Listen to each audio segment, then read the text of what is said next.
Let's get that in on Monday. It's a Fast Lane on 101 ESPN. Andrew Marsh, Carey Davis, and Jamie Rivers. I'm Anthony Stalter. 202. Your time check is brought to you by Clarkson Jewelers, an officially licensed Rolex jeweler. What a weekend it was for our St. Louis Blues.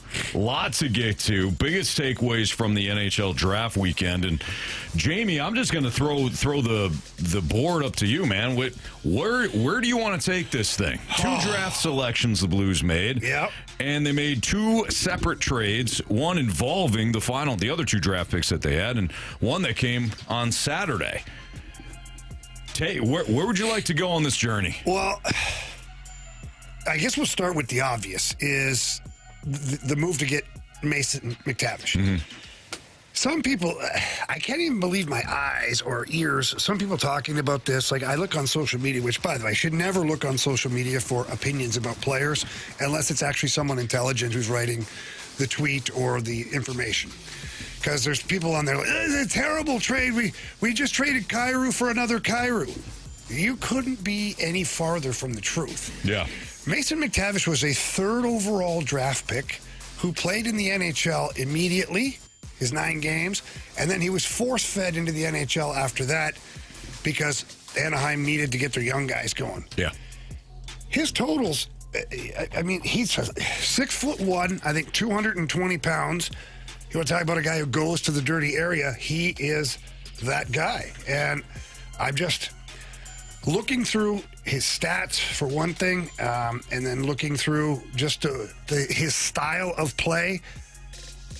This guy wore a letter for Anaheim, and everybody's like, well, why did Joe Quenneville not play him then? Look, I don't know why he didn't play him. Maybe he didn't like him. Coaches have players that they like. Coaches have players that they don't like. And sometimes it has nothing to do with how they play. Yeah. What? Yeah, it just happens, Carey. It happens. What are the reasons? You don't want to know, man. Yeah. But they got problems. He's only 23 years old, and he's had over 40 points every season in the NHL. 52 points last season, or the season before last. 22 goals. I think it's a great move. It's a great acquisition. You look down the middle of the ice now for your team. I mean, you got Thomas. I mean, you've got an abundance of centermen. Thomas, you've got the McMichael kid, you've got McTavish, you've got Suter, you've got Finley, you've got options. And I think that's what the Blues wanted to do. And in fact, they took 2 center icemen again with their draft picks. So it's clear what Army was trying to do here. I think it was great. The picks that you end up trading were the 2 picks that you acquired for Braden Shen and Justin Falk. So not only, if you would have said you're turning 2 aging players into a third overall pick who's 23 years old and already a 20-goal scorer in the NHL, I think people would have jumped at that. Because we don't know what pick 15 and 29 are going to be in the NHL. If they play in the NHL. If they play an extended period of time in the NHL. You just don't know. Mason McTavish, he's an NHL player. He's 23 years old. You've got guys that'll be on your roster. You're coming out of college, whatnot. They won't even be sniffing playing in the NHL until they're 24 or 25. You've got a seasoned veteran now. Right. That's going to learn. He's going to get better. You know, whatever reason it didn't work in Anaheim, hey, it is what it is. We've seen it throughout all sports. There's players that change of scenery, change of coaching staff, change of system. All of a sudden, you get a brand new player. Yeah. And I can tell you this, Mason McTavish is fired up. He's fired up. So I grew up with his dad, Dale. I think Jim Montgomery actually played with Dale, his dad, in junior hockey way back when. And I was telling Marsh, it's kind of a funny story. When I played for Team Canada at the Spengler Cup, Dale McTavish was my teammate. And so we basically take over a whole hotel for Team Canada and their families and whatnot. Well, Mason McTavish was right down the hall from us. My twin boys, Ashton and Braden, they're all within like 8 months of each other. So at like 3 and 4 years old, they were like running up and down the hallways playing like knee hockey with this kid. So I've known this kid for a really long time, and I've known the dad, and he plays a lot like his dad. His dad was a power forward. He'd rather go through you than around you, but Mason has more skill. And if you go check out some of his highlights and things, this guy's going to score goals here. He's going to play. Former 3rd overall pick. Yeah. So the Blues send number 15 and number 29 to Anaheim for Mason McTavish. And I think some people, like to your point, Jamie, about the people on social media, some people see a player coming off a disappointing season. Clearly, Doug Armstrong and Alexander Steen see something else. Former third overall pick that I just mentioned, 23 years old, already has NHL experience, has scored 22 goals and 52 points before. Still entering his prime, by the way. He's only 20. Like I said, he's only 23. Wait till he's 25, 26. These are the type of players that rarely become available, and I think that's the key here. You can draft someone who might become Mason McTavish someday, or you can just acquire Mason McTavish. Like, that's kind of how I'm viewing things. Yeah. CD?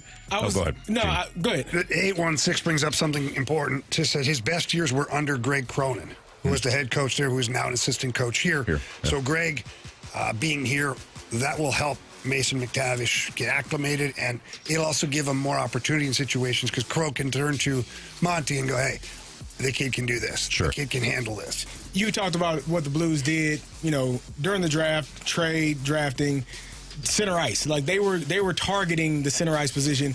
The kid Tynan Lawrence, who they drafted with the 11th overall pick, I was reading that prior to an injury last year, he was thought to be maybe top 3, top 5 type of player. Got injured and his draft stock fell a little bit, but he's also a really good player as well. That's going to help this team also. Yeah, I think the Blues did awesome. I really do. I think that the picks they used were for areas of need, but not right now. Mm-hmm. You picked up Mason McTavish for that need right now. These two other guys, they're probably going to go back to junior hockey, college, wherever it's at for them. And then, when they turn pro after the age of 20, probably get a season in the American Hockey League. So you're looking about 3 years from now, these guys making an impact to your roster, which is perfect. So the Blues also acquired Brandon Carlo, and he fills a real need for the Blues. Not a flashy move, but I would deem it a necessary one. Because every young defense needs adults in the room. And, Jamie, you can attest to this playing as long as you did. So this is what Carlo gives the Blues. Penalty killing, size, defensive zone, reliability, experience, familiarity with Jim Montgomery's system. Is he a top pair defenseman? No. Does he make your entire defensive core easier to kind of slot in? Absolutely.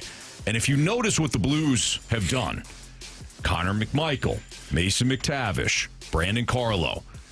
Nobody's going to confuse any of these players as soft perimeter players. Nope. They got bigger, harder to play against, better defensively, stronger up the middle. Do you look at like the offseason overall? That is where I think the Blues have done the best or made the most ground up. So we always talk about 2019, how the Blues defensive core, the oak trees back there. Talk about the Vegas Golden Knights having the big bodies back there. Here's your blue line currently. Broberg, 6'4". Carlo, 6'5". Fowler, 6'2". Mayu, 6'3". Parayko, 6'6". And the smallest of the bunch, Tyler Tucker at 6'1". Wow. So go back a couple of years ago and look at your decor. Was substantially smaller. And size doesn't cure all the problems defensively, but Brandon Carlo had career years under Jim Montgomery while playing for the Boston Bruins. Mm-hmm. He's a big dude. He's not as physical as I'd like him to be, but it's in there. Every now and then it comes creeping out, and he'll rock somebody's world. I'd like to see that a little more often. Greg Cronin, well known for pushing guys to play more physical. Him getting in Carlo's ear might change some things. Logan Mayu is going to be more physical this year. I like what Army did here. He's got 1 year left on his contract, so it's a 1 year gap filler. So if Jiricek is not ready and you have to send him down to the American Hockey League for a year of seasoning, you're not stressed out, and your team is competitive. So I love the move. Yeah, I agree. I think they did a fantastic job. Moving on here when it comes to the draft grades. Any thoughts on? I saw some negative comments or some average type comments. Nobody knows what these players are going to be, no. And I get it. You're taking what the media is saying. I mean, we do this in the NFL draft too, and you say, well, I didn't like the pick for such and such reasons.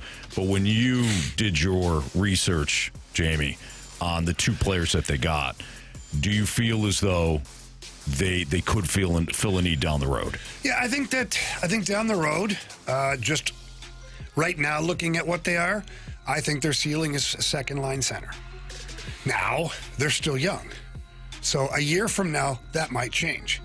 And either way, a year from now, it might be a third line center or a first line center. Sure. You just don't know. These kids are so young. They haven't even really been training properly yet. Their bodies are still teenage bodies. Like, so much changes. So that's why the grades, like, whatever, man. Yeah. I don't need a human being to give me a grade that I can take all of these players, put them into a computer system, and the computer will spit out a number itself. Right. Because we're removing all the factors of like stuff that's important. Just the analytical side of it, well, the computer can tell me that. Yep.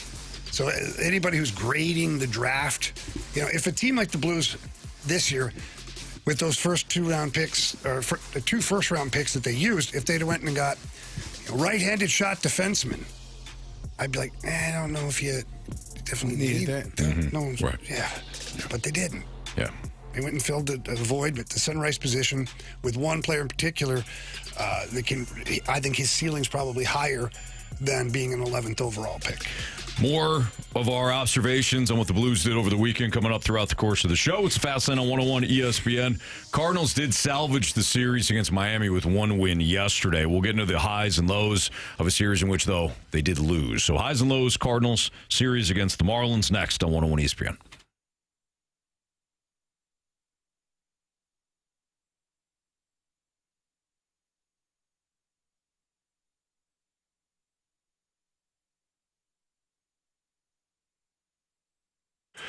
Well, I had my friends over at Amco Ranger out to the house again today. They're doing their checkup every couple weeks, and it's awesome. On the way to my house, hey, Mr. Rivers, on the way to the house, anything I need to look at while I'm there? I said, yeah, I got a little activity in one area of my backyard. I think some of the moles are back. Oh, no problem. I'll check it out. Got to the house, went to the backyard, took pictures of the action that I was talking about, and he's setting up a system right now to take care of all of that. And again, communicated that once he was done via text message. Then I watch him on the ring cam, and they're going around, they're spraying for the ants and all the other bugs and all the little things that like to come around the pool. All of that got taken care of very quickly.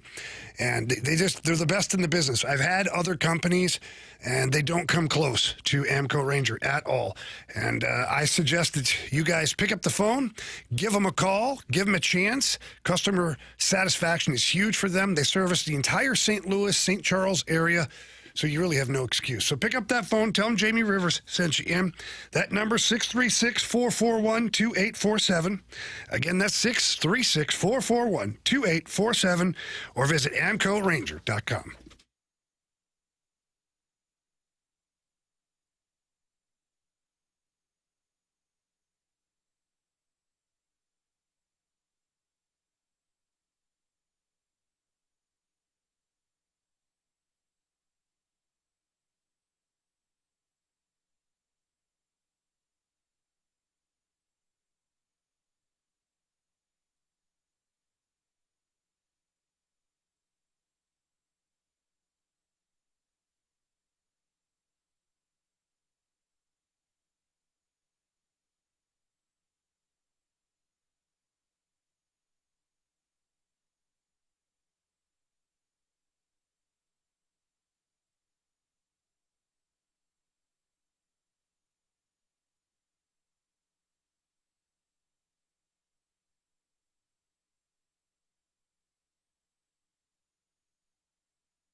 frustrating weekend at Busch Stadium for the Cardinals as they drop 2 of 3 to the Miami Marlins.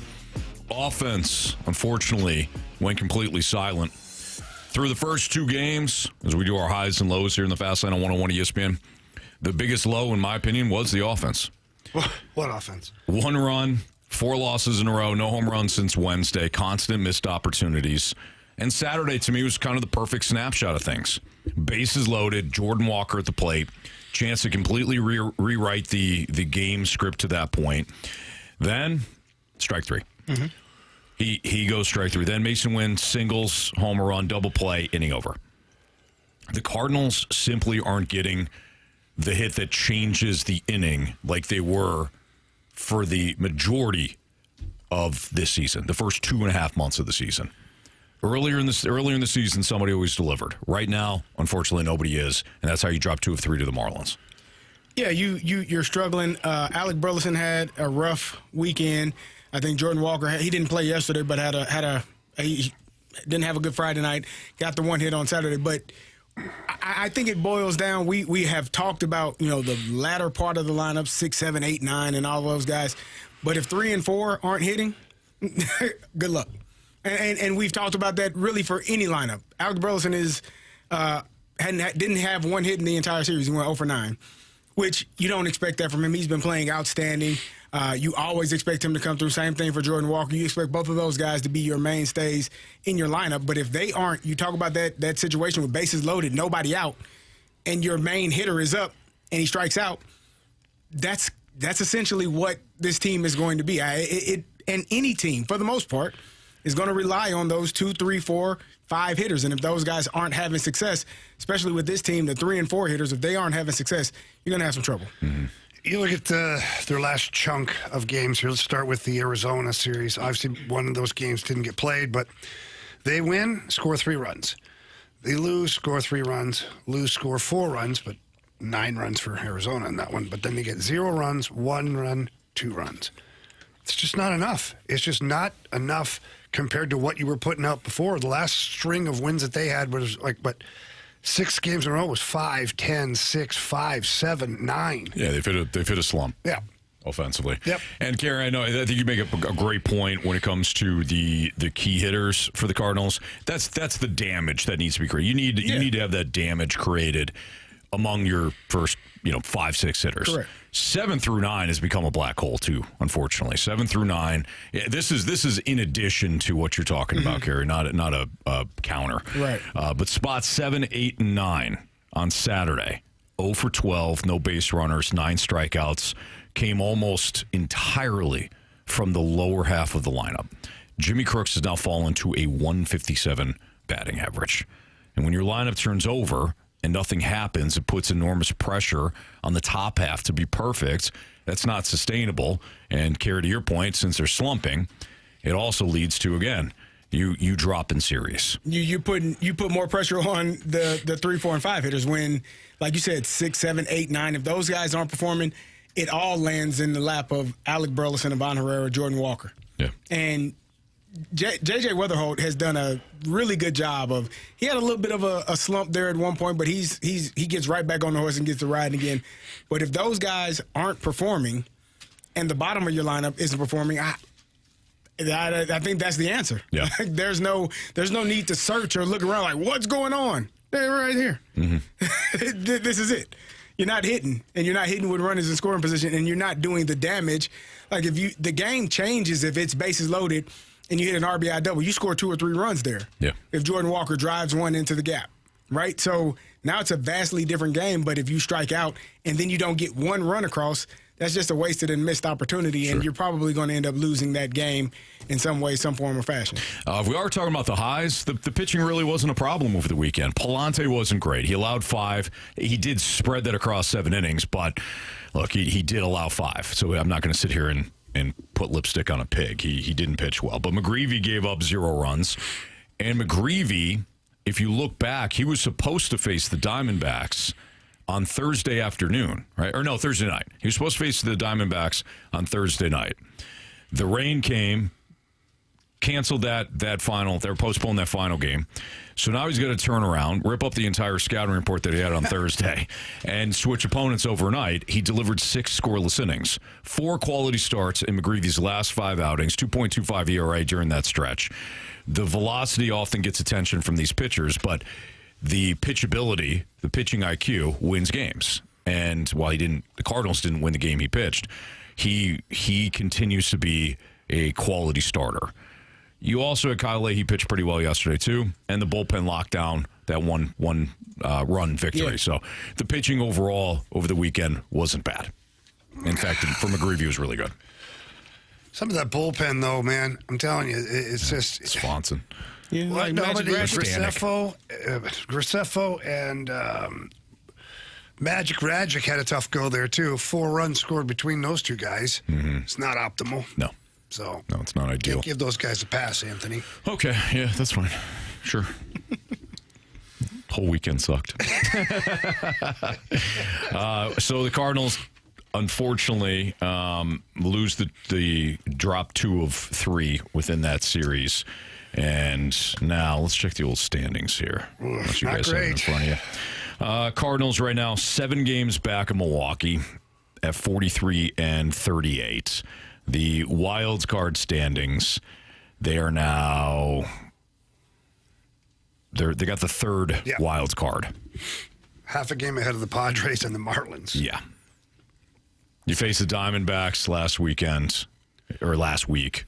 The Diamondbacks entered. They were looking up at the Cardinals. They took 2 of 3. And again, the Marlins, like James just said, you're only half game up on both the Marlins and the Padres. Just still 5 games above 500, Anthony. They're still overall they're still playing well, and certainly they have exceeded our expectations to this point. Yes. They got to get their crap together. Okay, you guys are satisfied with that junk? No, I'm not satisfied.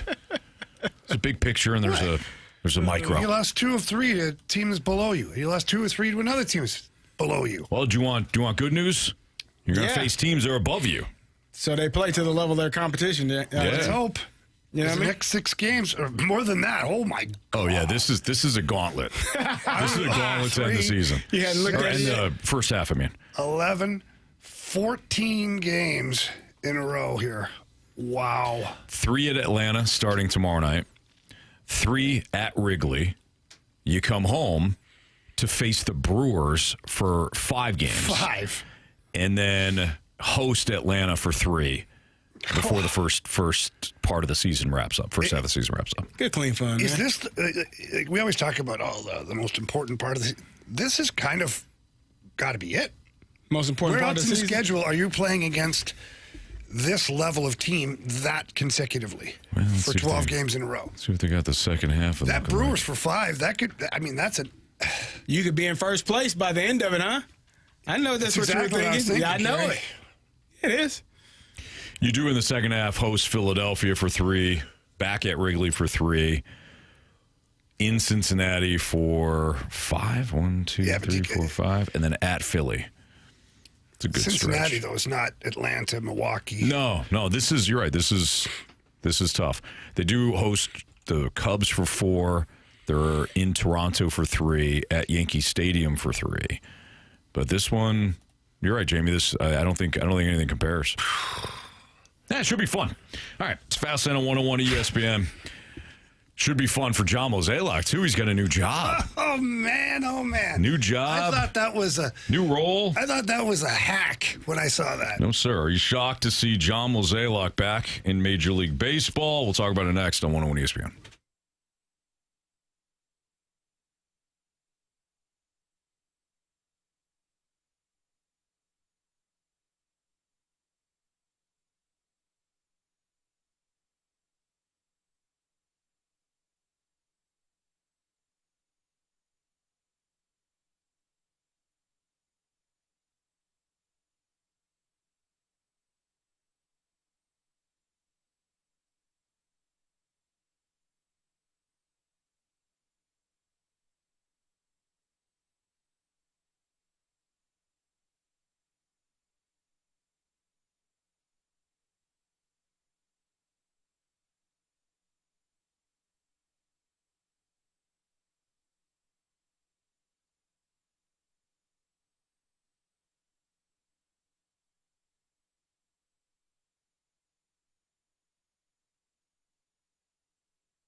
101 ESPN Sports Center.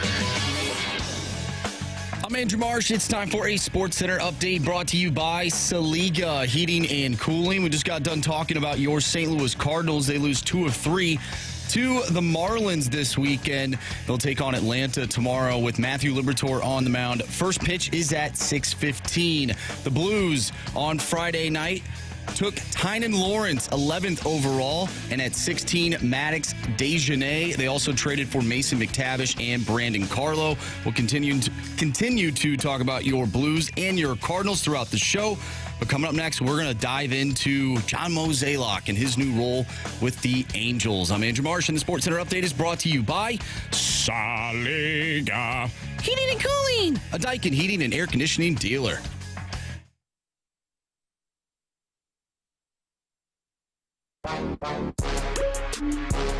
As my time and not working and sort of exploring what other opportunities might look like, I was working with a friend of mine who was exploring different teams to possibly consider to work for.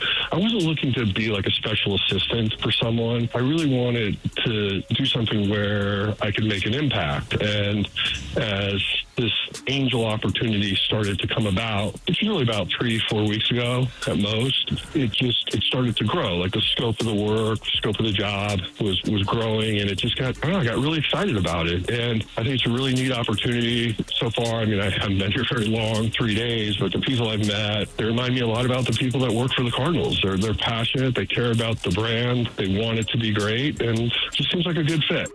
So that was former president of baseball operations John Mozeliak on these airwaves earlier today with TMA. If you want to listen to the entirety of that interview, you can do so via the 101 mobile app powered by Dobbs Tire and Auto Centers, because we post our podcast there daily, or you can go to the website 101ESPN.com. Podcast brought to you by Schaefer Door Company.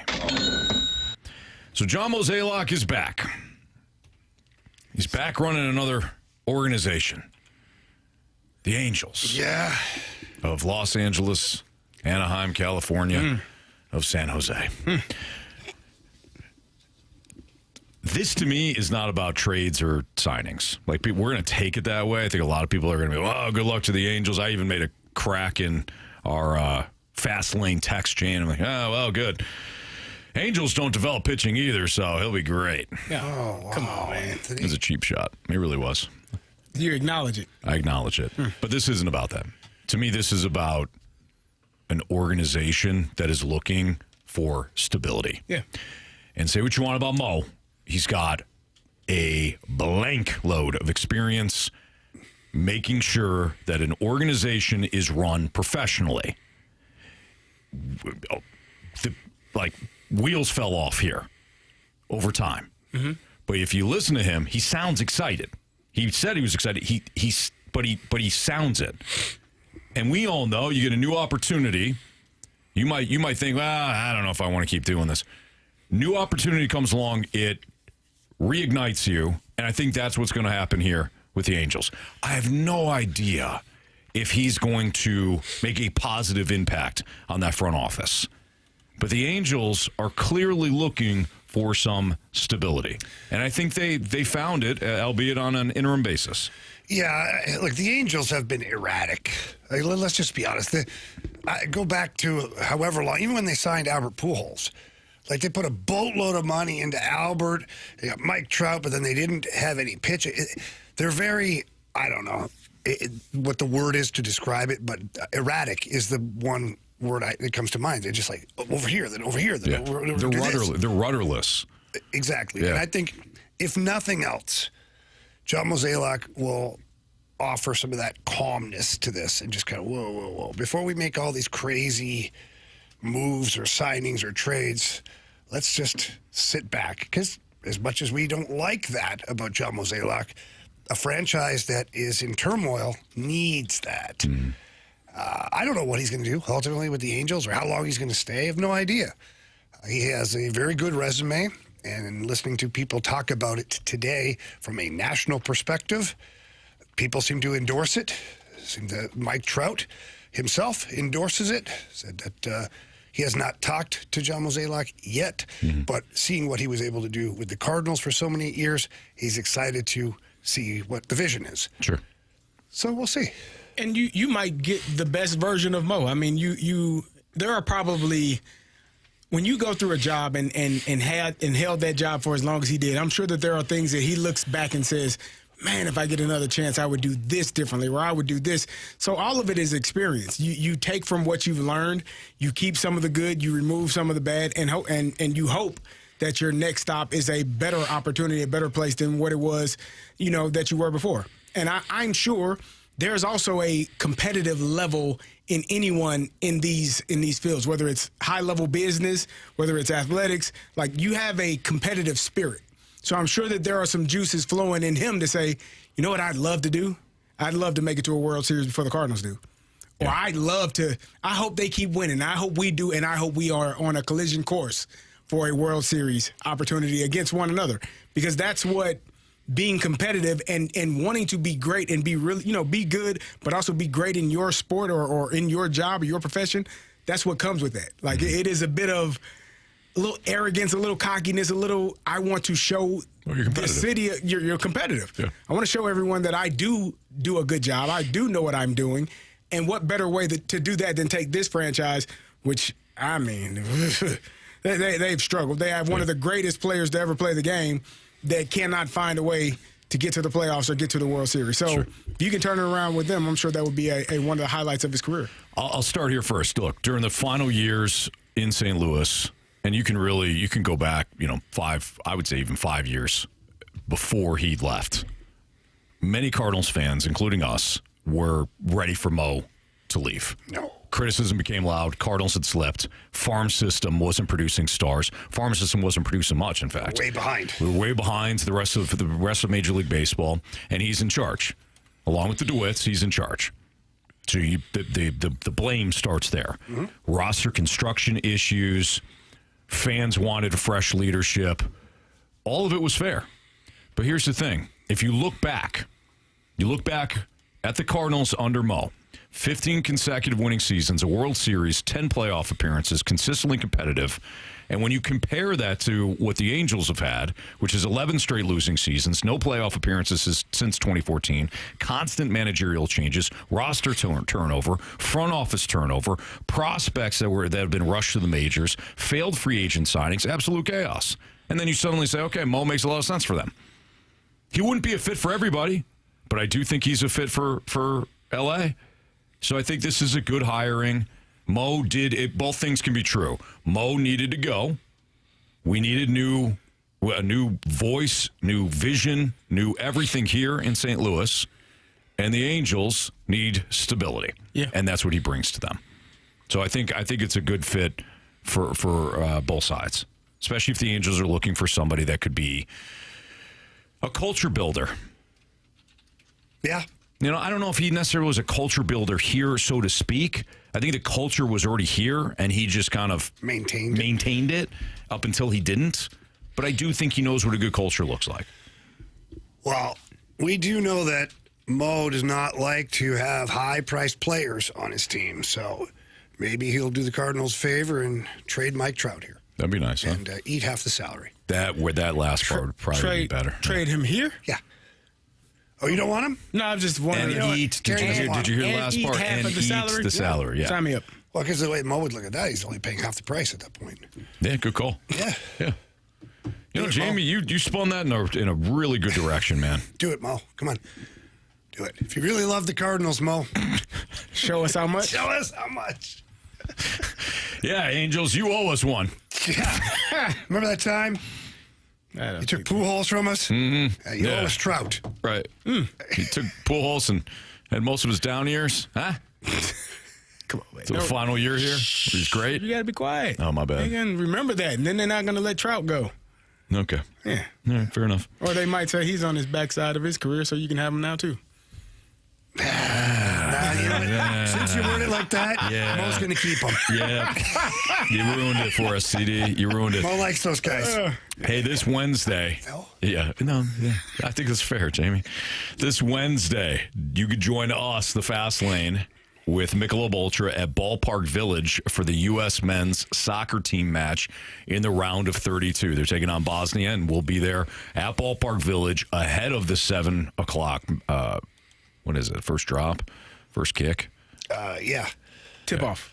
No, They're not it's they that. can't use their hands. Drop off. Drop off. They don't Drop drop kick. it. Drop. No, it's not a drop kick. They just flip kick a it. coin before the game. And The they first kick. The drop. The first kick. First kick. First pass. First just make pass. that first touch. First touch. I think it's See, first you nailed touch. it. I think it's first I think touch. it is First I don't touch, 7 p.m. I don't know. We'll be there at Ballpark Village. Me, Carey, Jamie, Marshy, and Michelob Ultra. We're gonna be on site with 101 ESPN and Ultra giveaways starting at 2 p.m. leading up to kickoff of the U.S. versus Bosnia. Michelob Ultra is a superior light beer and the official beer sponsor of the FIFA World Cup 26. So be sure to enjoy Ultra as you cheer on your favorite team. That's this Wednesday starting at 2 p.m. with the Fast Lane. That's us. And Michelob Ultra at Ballpark Village leading up to the knockout round match at 7 p.m. Find all details at 101ESPN.com. What's it called? It's a kickoff. It's a kickoff. It's football. But it's not a kickoff. It's a kickoff. But it's not. It's a pass. Yeah. It's a kickoff. You kick the ball off. They're wrong. I'm going to say, CD, I think you got It's like it. the first touch? First touch. All right. That's I think a big that's deal. a different part of the game. The first touch is, I think that's something different. Like, Well, no, touching and that passing. player- Like one touch, two touch. I think that those are But different. technically, you're kicking You're the kicking ball, it. but You're you're touching not. But it's a kickoff. Like, it's a little tap. The game kicks off. It is you know, football. That's true. It's not You know really what a I mean? kick, though. But it's kickoff. It's a kickoff. We got to get that changed. By the way, We have to get it changed? Yeah. I tell you, yeah. You know what, Jamie? I agree. The way we watched that soccer game in there earlier. the football match. My apologies. The football match earlier, and our feedback into said game. They should be paying us to talk about this thing. We should be, actually. We watched what, 30 or so minutes, 30 plus minutes Yeah. of Had a lot of Japan questions. versus Brazil. During the game, some I don't know who, some of us were saying, well, what's the big deal? But it's like a build up, and then you finally get to that climax, right? You have that, and when yeah. you get to that goal, when you It's finally exciting. put that ball in that net, Yeah. And then all of a sudden, exhilarating. it's almost like you're tired, you've been happy. You're lightheaded. Yeah, You're A little fatigued. tired. sure. It took 90 minutes. I mean, that's 90 minutes of Imagine work. that 90 minutes. 90 Well, this minutes. was 90 Need a plus. bottle. 90 water. plus minutes. You need, This was you need a 96. Gatorade. You gotta get some electrolytes after that. For sure. No doubt. No doubt. So Japan knocked out. Yep. Brazil advances. Japan had a 1-0 lead early on, but Brazil tied Yeah, it they up and peaked then too soon. in extra time. They did. In extra They time. wasted all that energy. Brazil won. Yeah. I don't know if they wasted the energy. Oh, they did. Obviously, they lost. It's a waste. The whole season's been a waste now. The whole season? Yeah. I mean, he's not wrong. No, I disagree. You with that. play to win You the do, game. But Oh, I'm sorry. Did they get a you trophy know how today? hard that you know what? My daughter, let me tell you about trophies. I will tell you all something. My youngest daughter, you talk about Lincoln. My Yeah. man Lincoln speaks his truth. Sure. My daughter is 12. My youngest daughter, she's like, Dad, I've never seen your Super Bowl ring. I'm like, how have you never seen what do you mean? So I show it to her. So she's like, oh, this is nice. She's looking at it. She says, oh, does everyone get one of these? I'm like, yeah, everybody on the everyone on the team, yeah. Everybody on the team. Oh, so it's like a participation trophy. Here you go. Oh, my. No, you sit down. No, dear. You actually have to win. Yeah. I said, it's a what? She said, yeah, I mean, if everybody gets one here, you can keep it. It's a participation trophy. And walked out. Get out. Come here. No. No, Get out. I'd be saying, hope come you here, had the sit lock down. Get out. Lock. Get out. Yeah. Get out of the room. Don't come back. No, you sit down. That's hilarious. I'm going to give you the benefit of the doubt. Somewhere along the line, the wires got crossed here. No, everyone on our team that won Right. That got a played ring. really good. Not everybody in the league. Everybody. Participation. Oh. Okay. That's And not was where I thought you were headed with disgusted. it. That's She was not right. disgusted. It's not right at all. I don't like that. I told her to get the hell out. Get out. Beat it, kid. Don't stay in here. I Get think away. that's hilarious. I would love to see a video of Carey's face as that was told to him. That's terrible. I just started laughing. I was like, yeah, Oh, man. yeah, you're trolling me. Get out. Yeah. All right, speaking of CD, he's got some thoughts on some NBA moves. We talked about Giannis moving to the Heat, Celtics potentially looking to move Jaylen Brown, And Carey's Warriors are interested in a couple of vets, Jamie. They got animals? No. Veteran players. Oh, I'll tell you who they are next on 101 ESPN.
not bury the lead here.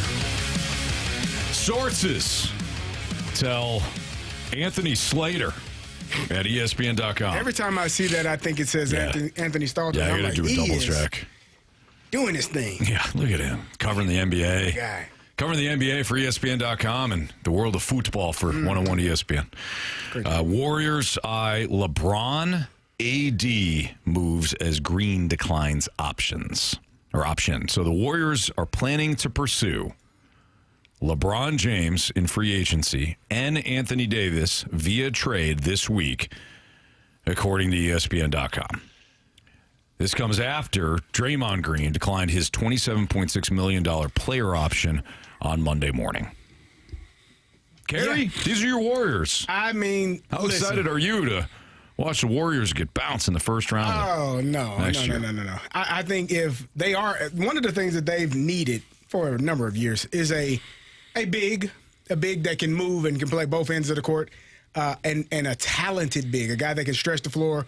You know, Kristaps Porzingis is one of those guys, but he's not an interior defensive presence like an Anthony Davis is. So let's start there, because if you are able to get Anthony Davis and he's able to stay healthy, which that has been the name of the game. You need what you just described for more than like 15 games?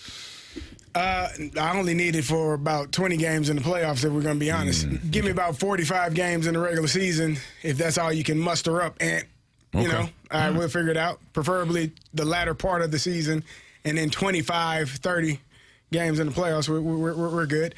But if you can get that, I think that's a huge deal for the Warriors. And then if you're able to get LeBron James added to the fold of what you have in Golden State, I don't know what you would be giving up in terms of, you know, if you have to trade for Anthony Davis, what you're giving up on your roster. But if you have a healthy Jimmy Butler, a healthy Steph Curry, a healthy Anthony Davis, and LeBron James, I mean, you can sign me up for it. And I know that Draymond Green opted out of his player option. I'm sure that was to make some room for some other people, and he'll probably sign a 2 or 3 year deal and be back in Golden State this season as well. So I think that to me, yes, they're old as hell, Anthony. This is an old basketball team. I was listening to something that said the Warriors have 5 of the top 25 oldest, like there are 25 players, the oldest in the league. The Warriors have 5 of them on their roster now, before they even add a LeBron James. So they're an older team, obviously, and it seems as though this would be one last push to get another championship for Steph Curry and LeBron James, if he were to be there as well. It just seems, I mean, everything you said, I get it, but it just seems like it's the wrong way to go. For Golden State. What other options do you have? Like it seems like there's a lot of things that have to happen correctly for this to actually work. As far as staying healthy, as far as, you know, the age of these guys. They're old. Like, just saying, you know, Jimmy Butler is coming off a torn ACL. He's younger than the rest of them. Other players that they can try to run at it again? Who? I don't know, Carey. But because the other players that are looking to be moved, Jaylen Brown would be a good option if you. But the Celtics are going to want so much in return. You gotta have him. Sign him and trade him. The Celtics would be are looking to trade Jaylen Brown. That's an option in terms of a two-way player that can play both ends of the court and was a top 5, top 6 MVP candidate this year, played outstanding, and the Celtics are looking to move on from him. Kawhi Leonard, who is also often injured, is only willing to accept the trade if it's to the Toronto Raptors, so that's not anywhere. There's really no players, in my opinion, that are available that you would think could aid or help this team become, get back to a championship other than a LeBron James and Anthony Davis, if you couple both of them. It would be interesting to see. They're going to be old. I just can't believe they would do that. They're going to be old, but it would be fun to watch if they were able to do that. Other news, I know you talked about the Giannis moving to the Heat. You got any other thoughts on that? I just need to see what the rest of the roster looks like because, they gave up a lot to get Giannis, which you should. But what else are you going to build and put around him? Because we've seen this in the past. Teams go out and get the superstar player, but their bench stinks. Mm-hmm. Like, if you don't have the bench to be able to – Giannis is not going to play 48 minutes a night. I don't think. I would doubt that he's able to do that. So you have to have a cast of characters around that superstar or superstars in order to give those guys a break so they're not playing 45, 48 minutes a night. So I just need to see what the rest of their bench looks like and how they figure that out for the Miami Heat. The Celtics potentially looking to move Jaylen Brown. It's funny how teams can win with a core and then they get to a point where it's like, all right, they just start breaking things up. Well, I think the part of this is they were actively, from what I've heard, they were actively shopping him to try to get Giannis. Hmm. So if I'm telling the world that, hey man, you can have Jaylen Brown, oh crap, Giannis didn't come to us. Right. Now, how do you? I'm just kidding. You know what? Can't put the toothpaste back in the tube. Don't worry about it. Remember all those things we were saying about going and getting Giannis? Nah, we didn't want him. We didn't really want him anyways. You know what I mean, JB? I think it's difficult to try to mend that relationship. Mm-hmm. And so now you're looking at Jaylen Brown and saying, all right, well, what do we do now? Yeah. And are you able to move on from him, or do you want to? Does he want to stay in a place where you just actively were trying to ship him out for Giannis Antetokounmpo? So I think that makes it difficult for that relationship itself. And then finally, Kawhi Leonard will accept the trade, but only to the Raptors. This one is strange. I think he's in his he's going final back year. home, huh? Yeah, he's in his final year with LA. Kawhi is one of those players that you've often said, if he can stay healthy, man, oof. And this year was one of those years. He played in enough games to be, get all of the awards and accolades and things that go along with it, which is very rare for Kawhi Leonard. Yeah. He's often injured with knees and just not, he's the poster child for what do we call it? The rest time that they give. Load management. Oh, He's the poster child for it. Yeah. And he actually needed it. But now, last year was a really good year for him. He played in a lot of games, was healthy for a majority of the season. And if he's unable to get traded from, or if he's unable to get a new deal with the LA Clippers, then he could potentially be traded and he will only go to the Raptors. One of the things that is holding up any deal is, you remember that article that we talked about months ago, where there was some questions about how his salary was being paid through that company, or, him doing fake appearances, and that kind of being beneficial for his salary. Mm-hmm. So that is part of the that has not been cleared up just yet. Zoom appearances. Yeah, he's Pay going to you be there. $10 million Well, the FaceTime will be there, but he didn't say how they had to be. Right. for a 45-second Zoom. Say hello, Kawhi. Yeah. Hi. Is that even him? Oh, it's him. Recorded years ago. All right, it's Fast Lane on 101 at ESPN. Andrew Marsh, Carey Davis, Jamie Rivers. I'm Anthony Stalter. What is the plan on defense for the Blues following this weekend? That's next on 101 ESPN.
chatted to open the show about the Blues' big weekend, starting with the 2 selections that they made in the NHL Draft, and then eventually moving, of course, to the 2 trades they made, one for Mason McTavish of Anaheim and then one of Brandon Carlo from Toronto. But now we get into what the plan is potentially for the Blues here on 101 ESPN. We're 3:02. Your time check brought to you by Clarkson Jewelers, an officially licensed Rolex jeweler. Here's Doug Armstrong in his post-draft press conference, the audio courtesy of the Blues. First and foremost on the addition of Brandon Carlo. Well, we're excited. He's got his size and length, his ability to kill plays, his experience. I think it allows us to have 4 experienced players right now in Broberg and Parenko, Fowler, and Carlo now. And then we have those younger guys that are going to push and prod and try and work their way in there. The way we were set before, we were going to rely on 3 young players to take a big role. And things that we've tried to accomplish the last few days of getting stronger up front and having strong goaltending, we think that are going to be more competitive than we were last year, and adding a defenseman there that can make us stronger and also provide us the ability to let the younger players come at a more natural pace and also provide us depth for injuries was important for us. So I'll say what I said, and we do have other audio here on Army and this trade potentially impacting Adam Juracek. But what I said in the start, Jamie, and correct me if I'm wrong, Carlo gives the Blues penalty killing ability, yes, size, defensive zone reliability, experience, and familiarity with Jim Montgomery's system. Yeah. Am I missing anything? He seems like the coach. Like, if you're a coach, he's like your perfect dream here. Yeah, somebody that does his job well. So here's what happened to Brandon Carlo in Toronto.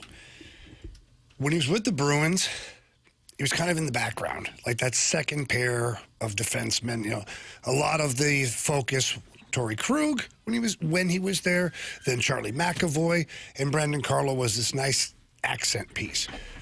The Toronto Maple Leafs gave up a boatload at the deadline for Brandon Carlo 2 years ago. To come in and be this, like, the top pair, right-handed shut down defense. That's not who he is. Yeah, it doesn't matter how much you give up for a guy or pay a guy. It doesn't mean he's going to be something he's not. Correct. And so, obviously, Toronto media and fans just ate him up and spit him out.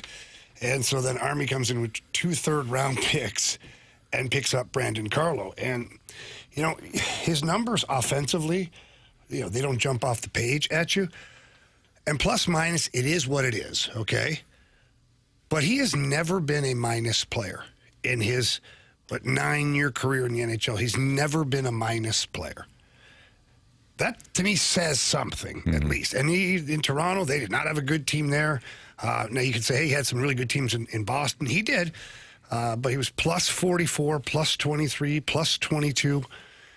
He's a very reliable defenseman. He will work very well, whether they pair him with Cam Fowler or they pair him with Philip Broberg. I'm not sure where they go with this, or maybe it's Theo Lindstein that ends up with a Brandon Carlo playing. He is going to be steady Eddie back there. Like, he's not joining the rush very often. He stays back. He's solid, good first pass defenseman, good at breaking out the puck. Big body, block shots. In the defensive zone, he takes up a lot of room out there. And so, to me, it was a really, really good acquisition to buy yourself a year. Mm-hmm. And if Brandon Carlo comes in and plays fantastic for your team, and Doug Armstrong seems to think, or Alex Steen, they determine, well, let's keep him around for another couple of years. And if you can, great. Player might say, no, I want to hit the market again because I'm 30 years old and I'm unrestricted. But for right now, when you have question marks surrounding Adam Juracek, and I don't mean like that he's not a good player, he just may not be ready to be a full-time NHL defenseman yet. So why on earth would you force-feed this kid into the lineup when you can go get a guy like Brandon Carlo? And now your defensive core is locked down, 2 great goaltenders. You're set up for success. Now, does it translate into winning and playoffs and all this? I don't know. But at least your back end and your goaltending are set up very, very strong. The other piece of audio here that we have is Army on the trade potentially impacting Adam Juracek. This is what Army had to say. We think that Juracek is going to come in and have a great training camp. And I know you guys are sick of me saying this, but the NHL fails more people than players fail the NHL. So we don't want to put someone in a position where they're surviving. We want to let them put them in a position where they can potentially thrive. And so Juracek is going to have the opportunity to come in here and push, but we're in for the marathon with this young man. He played a whack of hockey last year, I think 90-plus games. But if you look at the number of games he played the 2 years before that, it wasn't a lot. So sort of hope for the best and plan for the worst might be the best way to look at this. It's a one-year deal, too. Same thoughts, Jamie? Yeah. I mean, he kind of reiterated what we were already talking about. And yeah, Adam Juracek played well in the playoffs for Springfield in the American Hockey League, but he has no NHL experience. And Army's right. A lot of games last year, but 2 years before that, he had some injury problems, didn't play a lot, so there's no need to rush him in. Let's just look at this for a second. Logan Mailloux, who was a first-round pick, or at least rated in the first round. Probably would have went higher. There's some things there. Okay, whatever.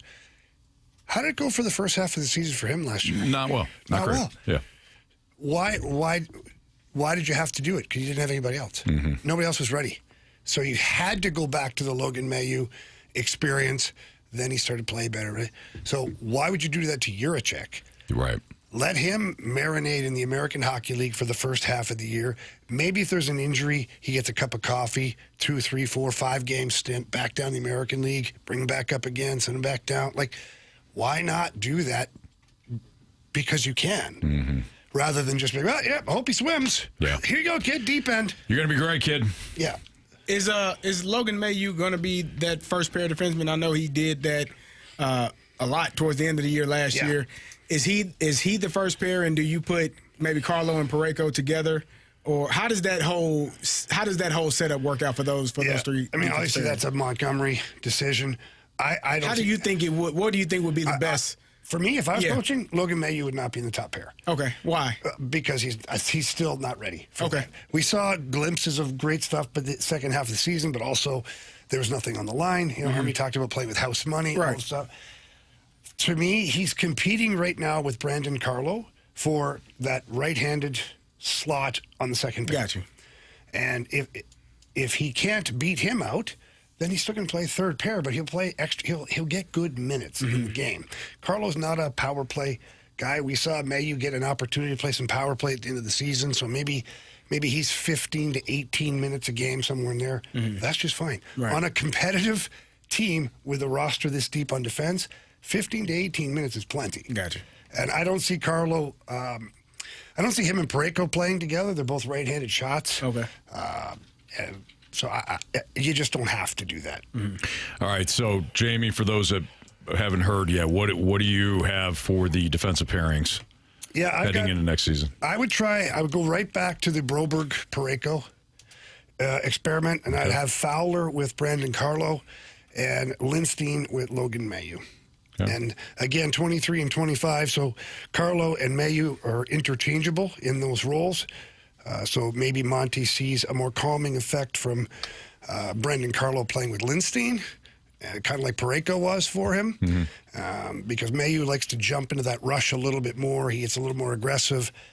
So maybe those two flip-flop, but I think that overall, this would be my opinion. Well, okay, so you got Fowler and Carlo? Yeah. On that second. And third pair is Lindstein and Mailloux. I'm trying to think how I can ask you this. Fowler did not have a good season last year. A lot of players didn't, but he the back half of his season was pretty good, though. So do you... Like many of the other Blues players, that back half of the season was better. There was an uptick there for him. How much does playing alongside Carlo help revive Fowler? Oh, it's going to be great. Okay. Because he gets to be a little more aggressive offensively. He can hold the blue line a little bit longer. Nobody talks about the challenge that it is for an experienced defenseman like Fowler, who's used to kind of being up in the play. Nobody really talks about the challenges of playing alongside a rookie. And he had Logan Mailloux for most of the season last year, and he had Logan Mailloux when things weren't going great. So that usually reflects on both players at that time, even though it's one that is struggling more than the other. So I think this is going to be a good opportunity for Cam Fowler to play the way he wants to play. Meanwhile, Logan Mailloux will have a good opportunity to continue what he started building last year. And if at some point you have guys in and out of line, right now I have Tyler Tucker as my 7th defenseman. You might see him paired up with Logan Mailloux at times when Lindstein needs a little bit of a breather. Sure. So you got options. That's Jamie Rivers. That's Carey Davis. I'm Anthony Stalter. It's the Fast Lane on 101 at ESPN. We did our highs and lows from the Cardinals series against the Marlins, in which they dropped 2 of 3. But are the Cardinals at 3-7 in their last 10 games, despite avoiding the sweep against the Marlins and dropping 2 of 3 against Arizona? Are they becoming the team that we expected them to be? That's next on 101 ESPN.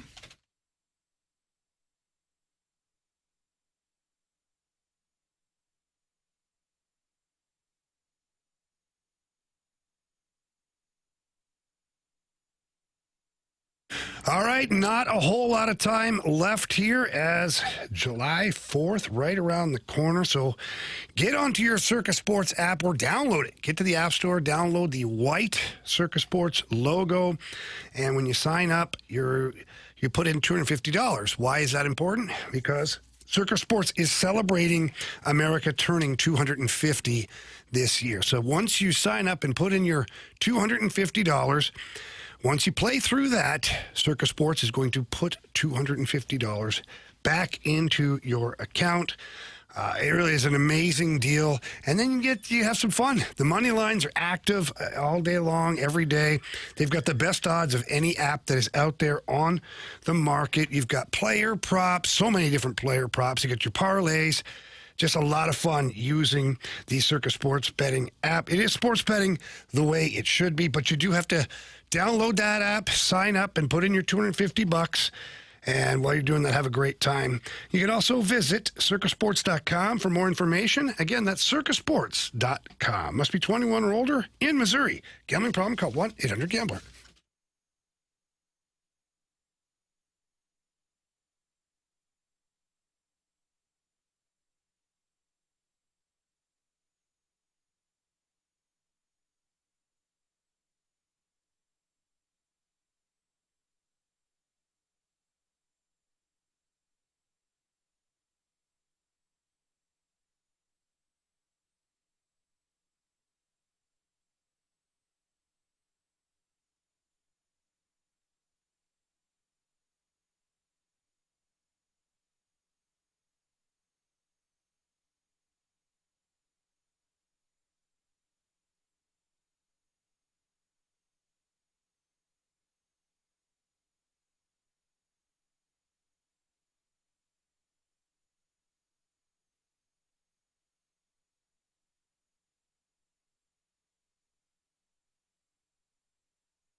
baseball.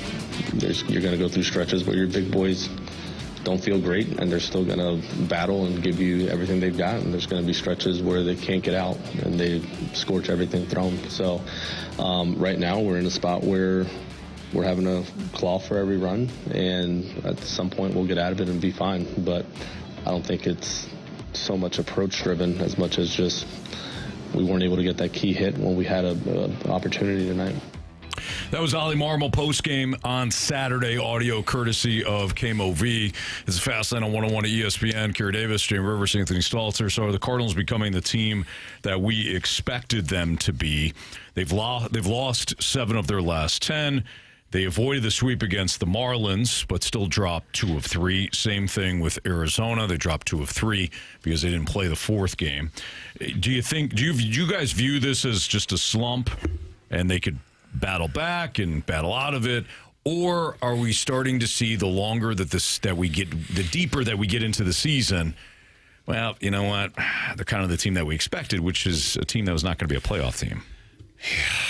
I'll hang up and listen. Yeah, I don't know. I can't sit here and say, "Oh, this is the team we expected." Yeah, they're gonna. One, I'm not cheering for their failures. 2, they have been much better than expected. Is the market regulating itself a little bit? Maybe. And this next stretch of 12 games really concerns me for the Cardinals. They've lost 4 out of their last 5, and we're looking at the standings, and they're now the 3rd wild card spot, with the Padres and the Marlins a half game behind them. So let's say they have 12-game span here, and they win or they lose 8 or 9 of these games. They're going to drop, and there's more teams. The Nationals are only 2 behind. The Pirates are 2.5 behind. Like, we might see the Cardinals playing better than they did last year, but ending up in that same swampy mess of these teams that aren't really wild card teams that are trying to somehow find a way in. Sure. That, to me, is where I think this team is at right now. Gary? Yeah, this is why I have been, steadfast in my approach for the St. Louis Cardinals. You can get excited, you can have fun watching it, but when you look at the picture as a whole, What'd you call me? Marshy, you start to realize that it is this was what was expected. Mm-hmm. You all were supposed to do it. You didn't pick. You left me hanging. You didn't pick a person. I said. You didn't say anything. I did say something. I said, "What'd you call me?" What did you call me? It goes clockwise. In defense, or counterclockwise. You told us earlier that if that comes up, you're saying Marshy. So we just got out of the way. We just got out of the way for you. All right, whatever, dude. But no, I felt gave like you an opening. I said. It was supposed to go clockwise. I said, you said, what did Jamie you call me? You could have said, you heard me. Jamie said that, and you said, no, we should just go counterclockwise, and then you all left me hanging. It's cool. Whatever, dude. No, I'm not. This is what I expected, man. Mm-hmm. Like, you're going, and it's baseball.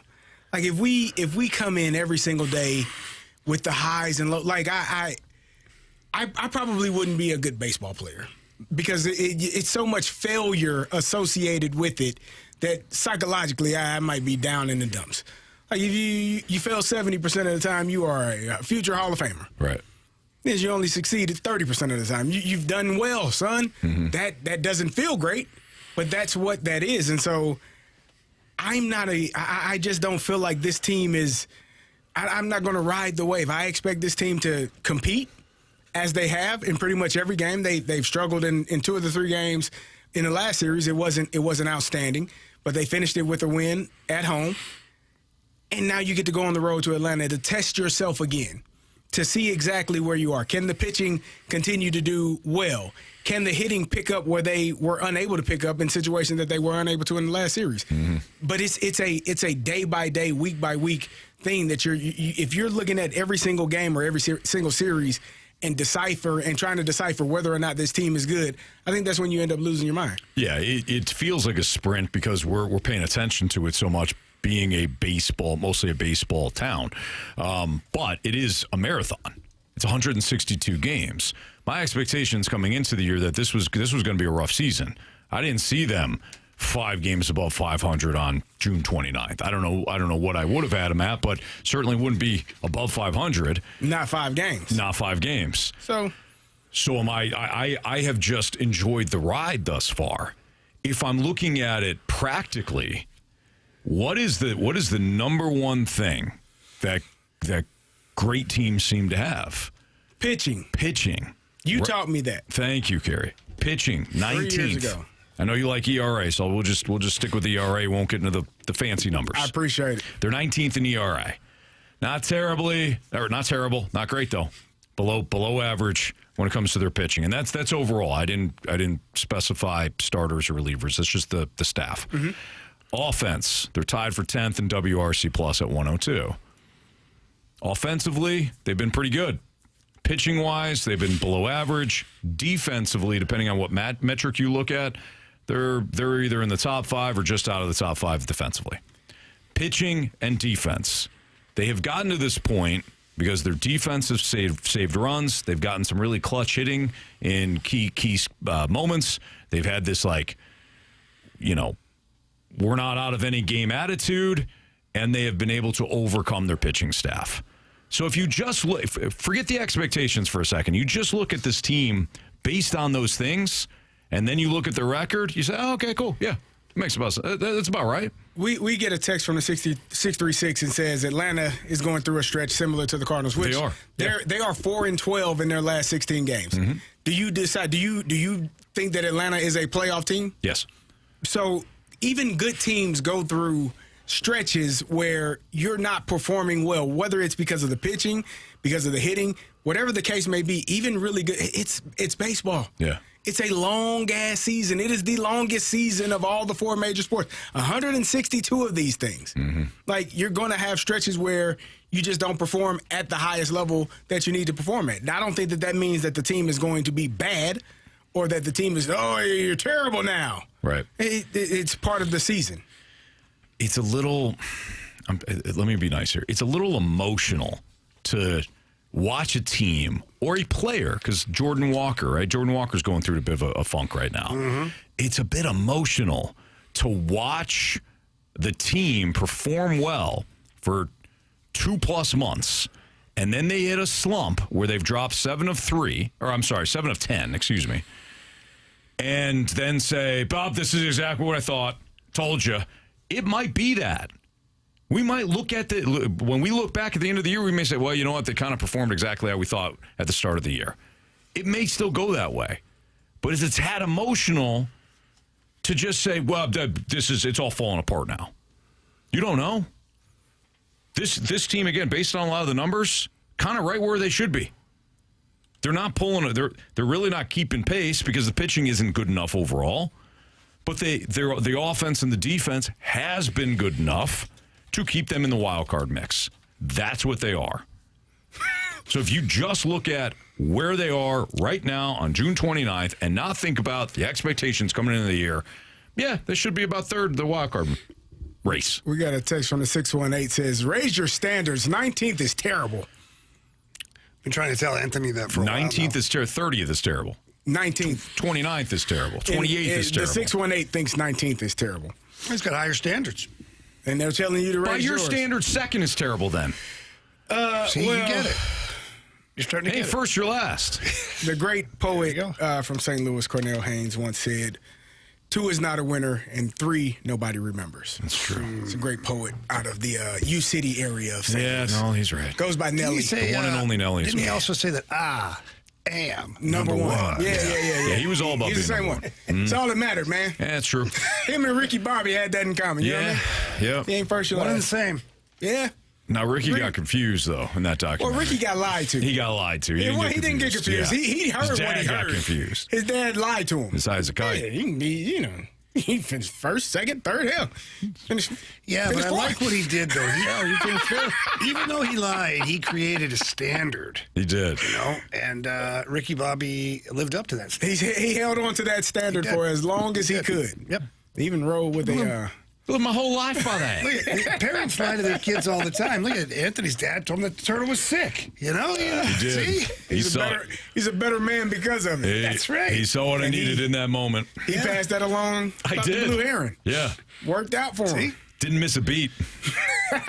Listen here, sweetheart. It's okay. That blue heron was sick. Mm-hmm. He was? Yeah, oh yeah, I could tell. Well, I think he flew into the ground. Yeah. You know? He was Something's wrong there. discombobulated from the sickness. Yeah. Sickness. May have had another hour to live. I don't know. It's just, he's in a better spot now. Yeah. In the backyard. Did you bury it? Ish. Did you or not? No. What'd Would you do? A trash can it? No, we didn't trash can it. There's some woods behind our house. You just threw them in the woods? Yeah, we took them far enough back and we dumped them. At least I So put it's them a in the circle of trash life. can. Here's the thing. Something else got to that blue heron then. Or he was just knocked out temporarily. If I bury him, he's done. If not, he can fly away. So you went and checked on him? He hadn't checked on that damn thing since it happened 2 Not years exactly. ago. No? He needed rest. It needed his rest. Maybe you could have brought him some water while he was knocked out, Anthony. Nah. Or it's circle of life. Okay. More likely. More circle of likely life. circle of life. Yeah. Yeah, something else got to it. There's all kinds of things What's back that there. smell right there? Yeah, it was like, we took him back deep enough. Point is, we did the right thing that day. Did you? What's trending is next on 101 ESPN.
101 ESPN Sports Center. I'm Andrew Marsh. It's time for a Sports Center update brought to you by Universal Windows Direct. We just got done talking about your St. Louis Cardinals. They lose 2 of 3 to the Marlins over the weekend. They'll be back in action tomorrow, taking on the Atlanta Braves with Matthew Liberatore on the mound. First pitch is at 6:15. The Blues in the first round on Friday selected Tynan Lawrence, 11th overall, and Maddox Dejanay at 16. They also traded for Mason McTavish and Brandon Carlo. We discussed those acquisitions earlier in the show. If you missed anything from today's show, make sure you go to 101ESPN.com or check out the free Dobbs Tire and Auto Center's 101 ESPN mobile app. Just head to the podcast page. You'll find all of our shows there. And it's all brought to you by the Schaefer Door Company. I'm Andrew Marsh, and the Sports Center update is brought to you by Universal Windows Direct. You'll be saying, I love my windows.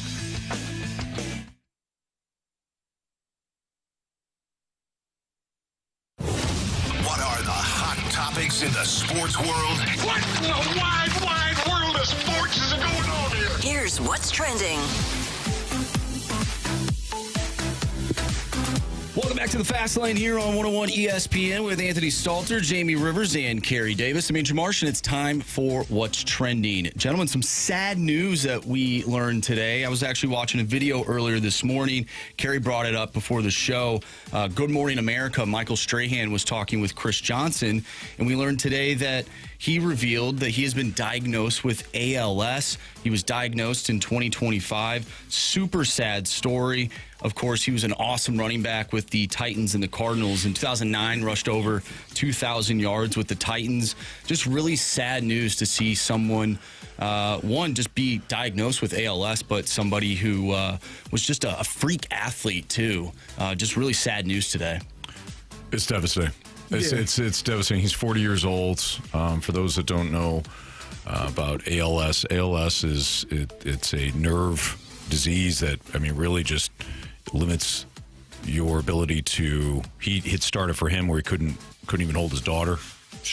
His grip started getting weaker and weaker. Your muscles just become to the point where you can't move. And he was using, I guess, a voice box to speak to Michael Strahan. So it's absolutely devastating. Love his spirit and his fight, though. He said, I'm going to fight this. Mm-hmm. So I certainly wish Chris Johnson and his family the absolute best. Yeah, I got to meet him. I met him once. One of my good friends, they were teammates. My good friend Nate Washington and him were teammates in Tennessee, and met him at a camp a few years ago. But hell of a running back, hell of a football player. As you talked about, ALS is a disease that doesn't get much funding. A lot of people don't know about it. It's not something that's talked about, and it attacks every person differently. Some people are attacked more rapidly, and it is a brutal disease. So, it's hard for everyone involved. It's hard for, obviously, the person that's going through it. It's hard for the caretakers of that person because there are so many things that you have to do because they don't have use of their extremities anymore. Like you said in the interview, my mind is still sharp. Yeah. And the one thing that I think was really cool is once they found out that he did have ALS, they recorded his voice. So now he uses a machine that he can read the words, and it actually is his voice that you're hearing. So it was his voice responding to Michael Strahan, which I thought was really cool because that's the one thing you don't want to lose your voice. Yeah. Like he said, my body may not be able to do the things that it once did, but my mind is still sharp. But sometimes people just look at you and they just look at you and say, "Oh, you can't do anything." So I thought that was really cool that he was able to do that. But yeah, it's a brutal disease, man. It's a tough thing to deal with, not only, like I said, for the person that's going through it, obviously, but everyone that's around them, trying to assist with the day-to-day life of that person dealing with ALS. Yeah, it's awful. Had a relative a number of years ago that had ALS, and just watching the decline. And then I remember him just saying that he's a prisoner in his own body. Yeah. The worst feeling is being a prisoner in your own body, where you're still thinking clearly, everything, but you can't get it out. You can't talk. You can't say. It's horrible, man. Mm-hmm. It's horrible. Moving on to the NHL, obviously we have discussed some of the moves, the draft picks that the Blues did over the weekend, but why don't we just branch out to the rest of the NHL. Today, Radko Gudas had his rights traded to the Florida Panthers, a team that he's familiar with. John Carlson, his rights were traded to the Hurricanes.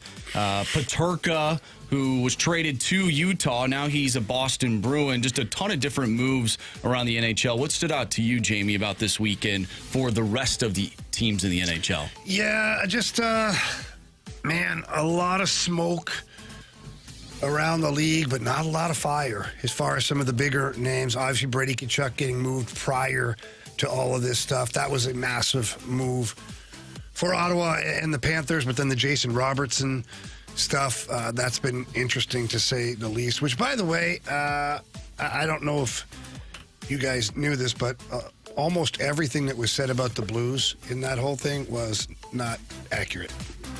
Really? Yeah, not accurate. So, Which part?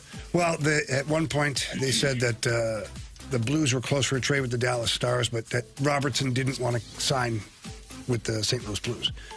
Well, I don't think any of that was true. That he didn't want to sign, or that they were close? None of it. One, that they were close, and two, that he didn't want to sign in St. Louis. I believe there was dialogue between the two teams at one point, but that's it. There's nothing more there than that. The Seattle thing, that's true. That's 100% true. He said, I ain't going there. So that was actually probably the most surprising to me, was all of that action around Robertson. And today, right now, he's still a Dallas Star. Yeah. So we'll see how this works out.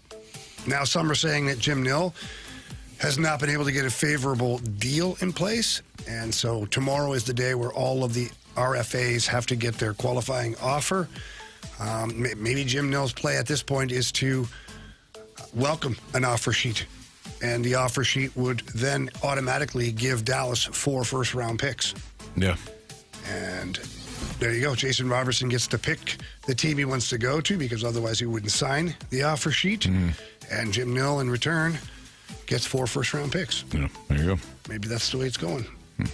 I mentioned the J.J. Peterka thing, and we were having a discussion earlier about the Angels really not knowing what they're doing, essentially. You know, I look at Utah, and they take this guy in from Buffalo, and then after 1 year, they ship him out. But in return, they give up Josh Doan, who seems like a pretty good NHL player.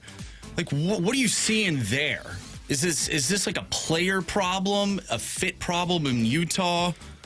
What do you think about that whole situation? Not really knowing what happened, I can assume that Peterka in Utah may not have been the easiest person to get along with or coach or be within the system, because they did give up a real NHL player in Doan for said player, and now you're ready to move on from that player. That tells me kind of all I need to know about how his fit was with Utah. Who knows about anywhere else what happened, but he's also, I think that this will now be his 3rd team that he's going to be a part of once he gets traded. Yeah, he's still pretty young. Still pretty young. You're bouncing around that much. Something there. I don't know what it is, because don't know the player or the teams enough to, nor have I ever really asked about it, but it seems a little odd to me. All right, it's Fast Lane on 101 ESPN with Andrew Marsh, Carey Davis, and Jamie Rivers. I'm Anthony Stalter. Did the Blues do enough over the weekend to be a playoff contender? We'll dive back into our Blues discussion next on 101 ESPN.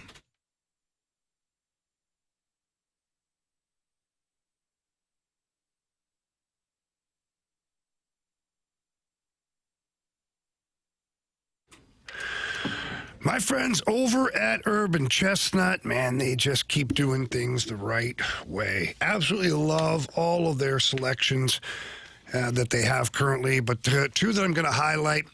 One, Zwickle Light. It is awesome. I love the original Zwickle too, but for some people it gets a little heavy and things like that. So you're looking for that light beer, but you're looking for a light beer that doesn't taste watered down, or how about some of them don't even taste like beer. Well, that's not the case with Zwickle Light.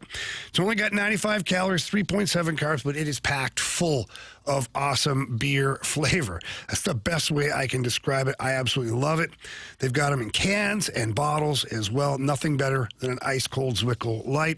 I will say this, Squirrel Works Hazy IPA is a brand new one to the roster. It is awesome. Even for people who are not IPA drinkers, they do love this one very much. Comes in a 4-pack, got real cool logo and everything, or you can buy it in the big single cans. Both of these beers are great additions to the Urban Chestnut roster. So please get to your local stores. Check them out. Get them for a party, get together, whatever it is, just sitting by the pool or the barbecue. You won't be sorry. For more information, please visit my friends over at urbanchestnut.com. Again, that's urbanchestnut.com.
Yeah, we're obviously excited. We were able to acquire what we believe is a really good NHL player, McTavish, a player that went, I think, 3rd overall not too long ago. And then bringing in Lawrence is exciting. And, yeah, we're really happy about this group.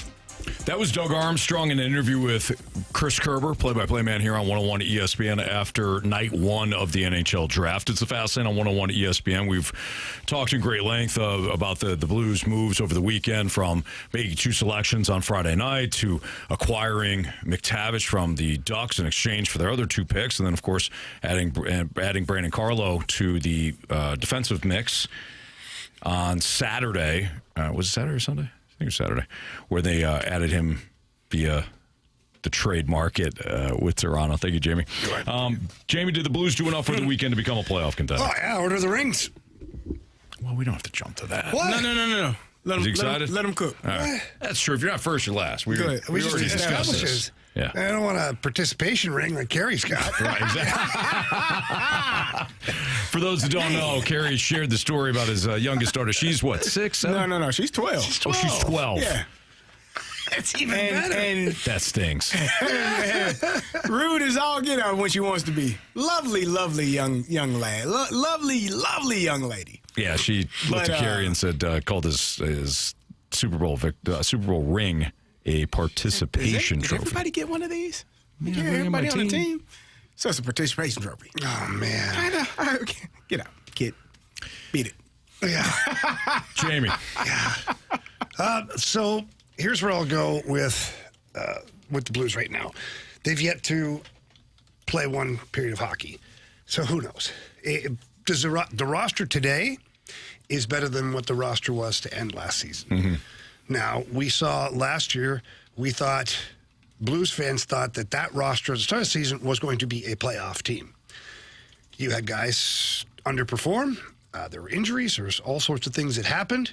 And you scratched and clawed at the end of the season, but you still fell short.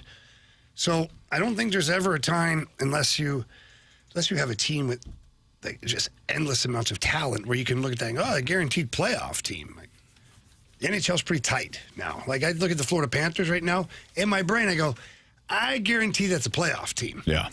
But again, things can happen. So when I look at the Blues right now, I think their roster is better currently than it was to end last season. Yeah. And I think Mason McTavish is only going to continue to get better. Theo Lindstein's going to continue to get better. Logan Mayhew's going to continue to get better. Otto Stenberg is going to be on this run. Dalibor Dvorsky. Like, you've got guys that are going to continue to take steps forward, which would mean that your team is getting better. And you were close last year, so one would assume you're going to be in the mix. I think the Blues will be in the wild card mix this season. I think that's quite fair. Is this the second half Blues or the first half Blues, Jimmy? Yeah, Carey, I have no idea. Because the first half Blues. Well, right now that's a no half Blues. They haven't started yet. So, but I'm saying when they do start, if they start off like they do in the first half, yeah, then I think you think they try to dig a hole. You think they dig a hole deep enough? How deep can we dig this hole and claw How our deep way can out? we go? How deep can we go in this hole and then claw our way out And then find to see a the way light out? Yeah, you think that that's what they try to do? No, I really don't. It seems like it. Yeah, it does. I don't have much of a leg to stand on right now, but no, I think this training camp, this off season, everything the Blues are going to be doing, I believe the front office and the coaching staff in particular are hyper focused on having a better start to the season. I think you're going to see a more competitive training camp for two reasons. One, you want to get to game speed and game thinking as fast as you can if you're going to have a good start to the season. Two, you also have 2 less preseason games. I think it's good. So many, and I know these young men who get drafted and whatnot, they come to training camp. It is an honor for them to play in a preseason game. And I'm not trying to take that away from any of those guys. But some of those guys don't need to be in a preseason game in the NHL. They're gifted opportunity to wear the jersey and play. And for that, I think it's amazing. But if you're getting your team truly ready for battle, for like the regular season, your regular players need more reps. Yeah. They need to be ready to go. And when you have 70 players at training camp, it's just too much. So I don't know what Army and Steiner will have as far as numbers for training camp this year. I would imagine it will be a little bit smaller and very focused. I think you'll see lines that Jim Montgomery thinks could play together early will play together in training camp, in preseason games. If I'm Monty, I want preseason to feel like March. Yeah. Let's trick the brain a little bit to get the Blues to get them going early. 100%. And the players got to know it too. Inside that locker room, it shouldn't take the coaches to come in there and go through the whole PowerPoint presentation on systems and how we're going to do this. We got to be ready to go, have to have a good start. Shouldn't take that. Right. They'll do that anyways because that's called preparation. But as the players, like I go back to 2019, the players started their own practices. I know this because Synergy Hockey was, for lack of better words, coaching them the entire month of August. It was 4 days a week. They took Fridays off. And we would go out there and we do skill work for 35, 40 minutes, individual skill work at little stations, little areas that we had. And then they do like a scrimmage 4 days a week for the entire month of August leading up to training camp. That team was ready to go. Now, they didn't have a great start to the season per se. There was a lot of things that happened, but it took that leadership group to put themselves in that spot and to make sure guys are in town. And I remember halfway through August, there's like 30 guys on the ice. I'm like, oh my gosh, like, what are we doing here? And at the start, like Ryan, I was like, oh, there's going to be like 6 of us, maybe 5, 6 guys. There's 30 guys on the ice. I'm employing 4 other coaches to help me through this thing. What are we doing here, Ryan? But it's that kind of mentality. If you're the leadership group, you're Robert Thomas, you're Colton Parayko, you're Cam Fowler, you're sending text messages, you're starting a group chat and hey, when is everybody getting to town? Well, I'm not getting there till September. Bullspit. Why? Why? We need to be there earlier, get to the rink, work out together, get that feeling in your brain right away that you're not just kind of, you're in it. When training camp comes, now you're already in it mentally. Absolutely. Doug Armstrong repeatedly said that they wouldn't force a trade over the weekend. Then he made 2 significant trades. He wanted the right fit. And when the right fit came about, he pounced. So in this case, it was McTavish and it was Carlo. But if you think about the Blues' depth, especially at center, and we don't know if Connor McMichael is going to play, a wing or center. But if he does play center, you got Robert Thomas, you got McMichael, you've got Dvorsky, obviously, you got McTavish now.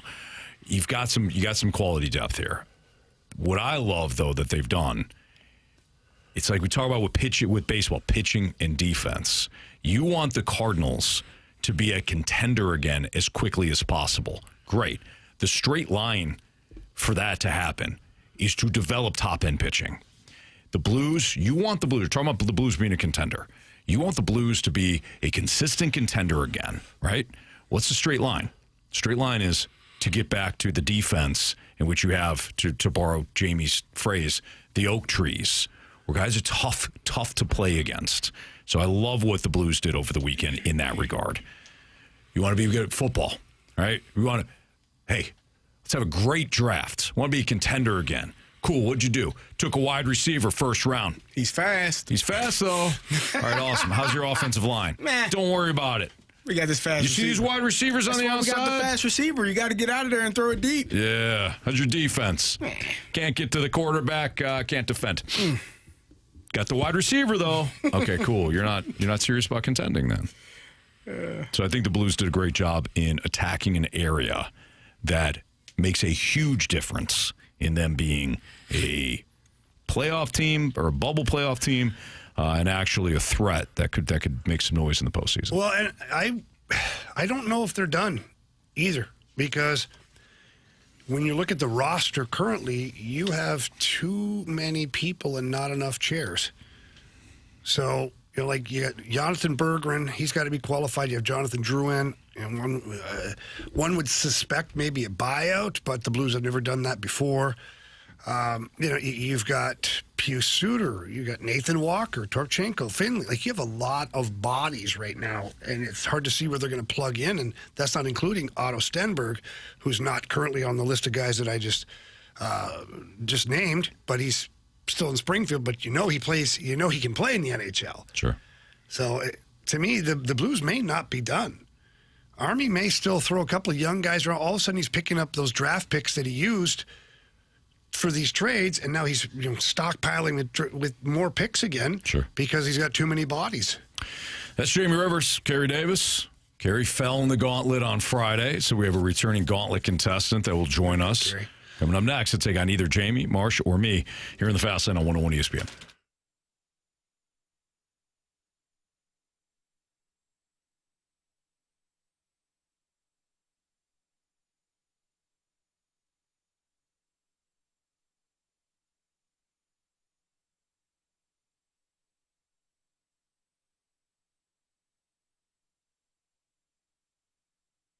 Hey, if you're looking for your next new ride, it's available at Auto Centers out in Herculaneum. Just minutes from South County, right off I-55. You'll find at the dealership, again, over 1,000 new and pre-owned vehicles. So it's not just new Nissans, although they've got tremendous deals right now on new Nissans, including the Rogue, Pathfinder, Murano, and Frontier models are available with 0% APR for 60 months. But they also have different makes and models from different manufacturers. So if you're looking at pre-owned vehicles, they've got a wide selection of pre-owned vehicles. Have I mentioned how much I love the Pathfinder? I'm in a brand new Pathfinder right now. Love the way it drives. Love the third row, especially for the fact that we got the 3 kids and we got games and we've got camps and there's all kinds of bags and all that stuff, right? So when it comes to the Pathfinder having the storage in the room that we need as a family, it's awesome. So I highly recommend whether you go with a brand new Pathfinder or we also have a pre-owned Pathfinder that my wife Kristen's driving. We love it there. But I've driven the Muranos, I've driven the Rogues, I've driven the Frontier models. They're awesome. So check them out at Auto Centers Nissan. The fact that they've got the 30-day return promise, if you're not completely satisfied with the vehicle and bring it back within the 30 days, they'll refund your money. They'll set you up with something else.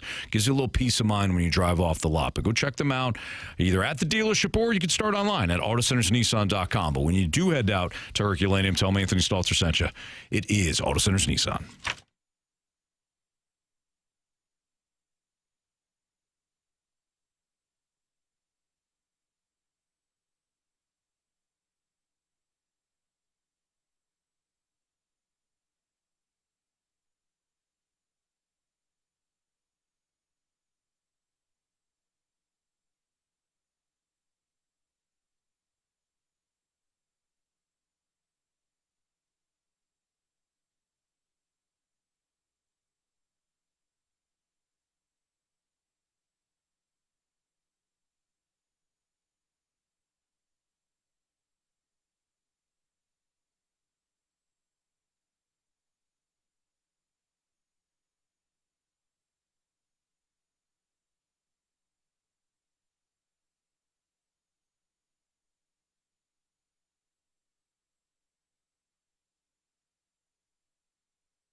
Warriors.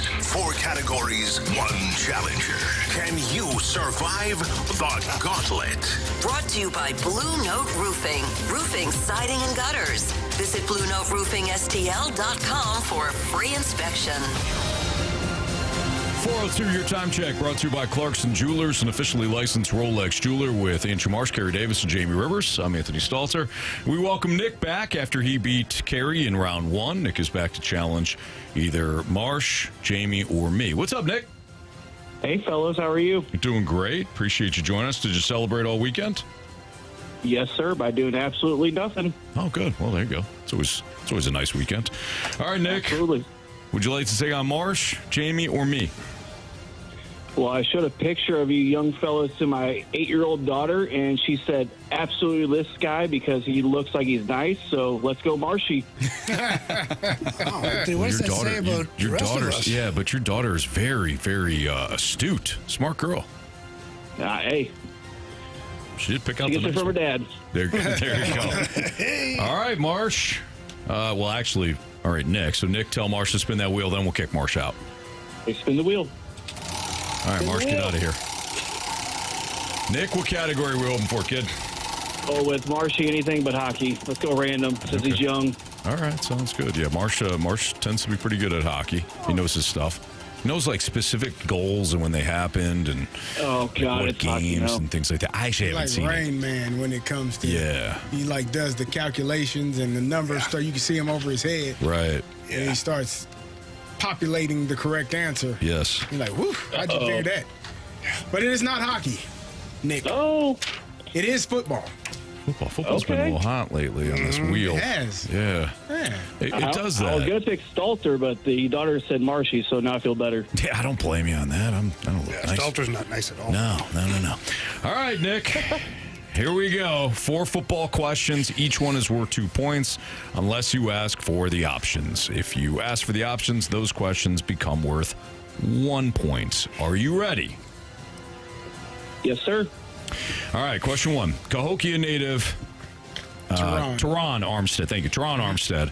It got me tripped up because the Lions Armstead, who just got Terrion. just got, Exactly what I thought you were going to say. TA. I was wondering. I was like, we can't It's have a question Arnold. about that, can we? Yeah. Cahokia native Teron Armstead spent his first 9 seasons with the Saints before signing with which team? I think options. The Panthers, the Texans, the Dolphins. Dolphins, final answer. I knew it. All right, Nick, question 2. How many conference wins did Mizzou record last season?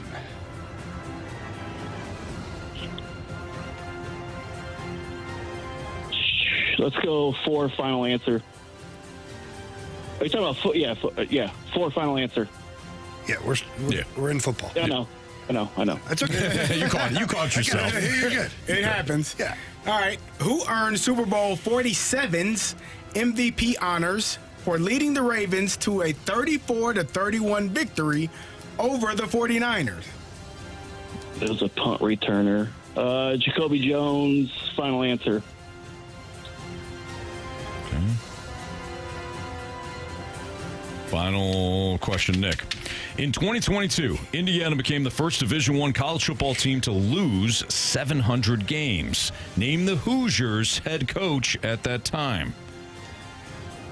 Options, please. Tom Allen, Mel Tucker, or David Cutcliffe?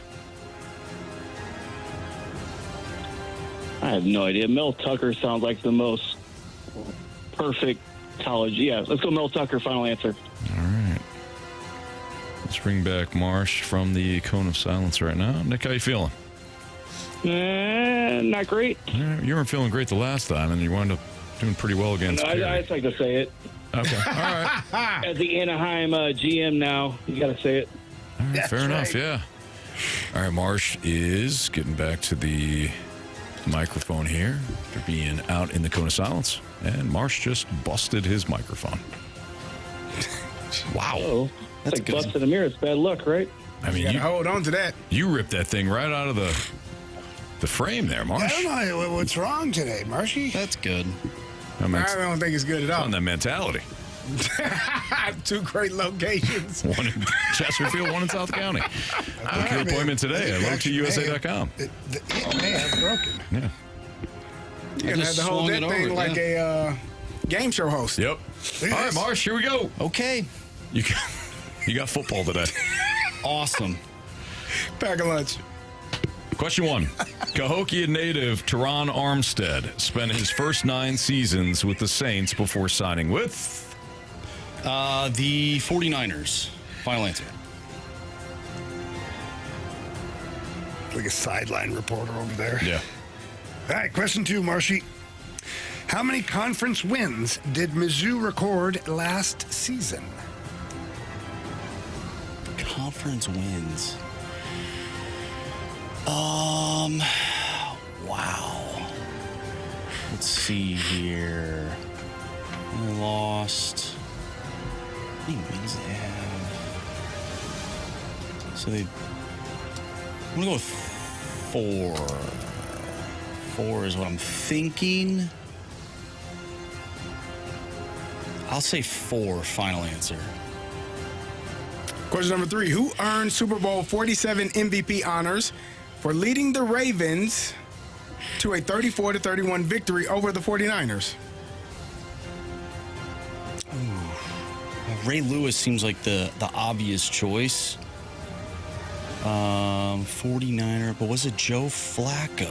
Flacco could have gotten it.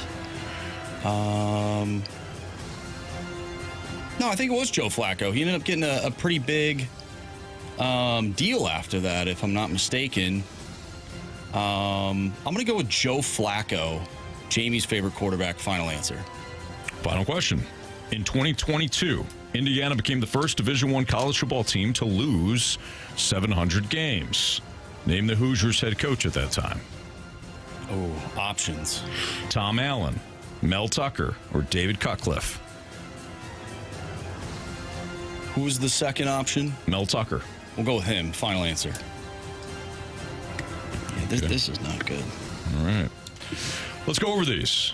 In 2022, Indiana became the first Division I college football team to lose 700 games. Name the Hoosiers head coach at that time. We just heard Marsh take Mel Tucker.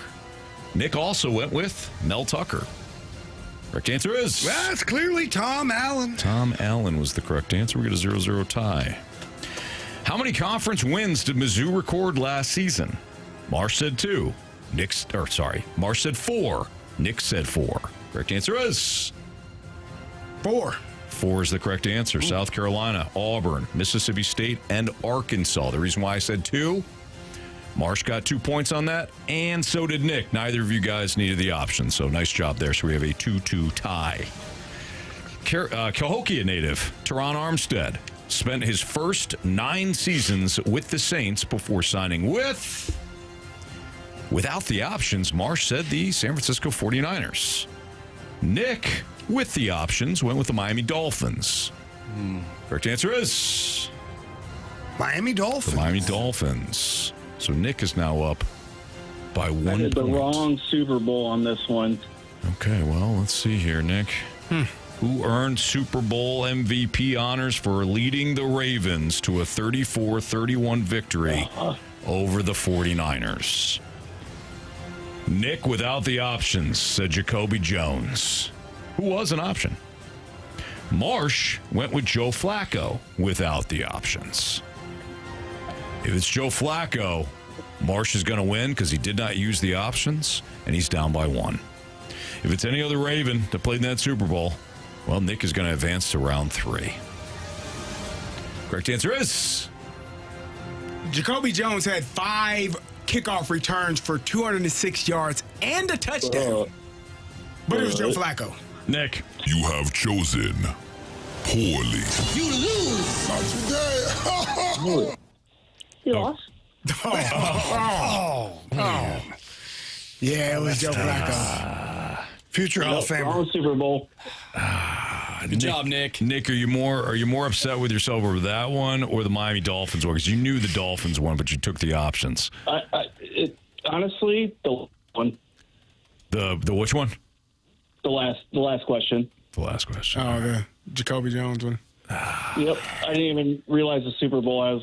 That's like 4 years from that. Yeah, that was dumb with me. Hey, Nick, you're gonna be just fine, okay? The good thing is your daughter selected Marsh because she thought he looked nice, and guess what? He only beats good people. He's mean. Maybe it's your daughter's fault. All right.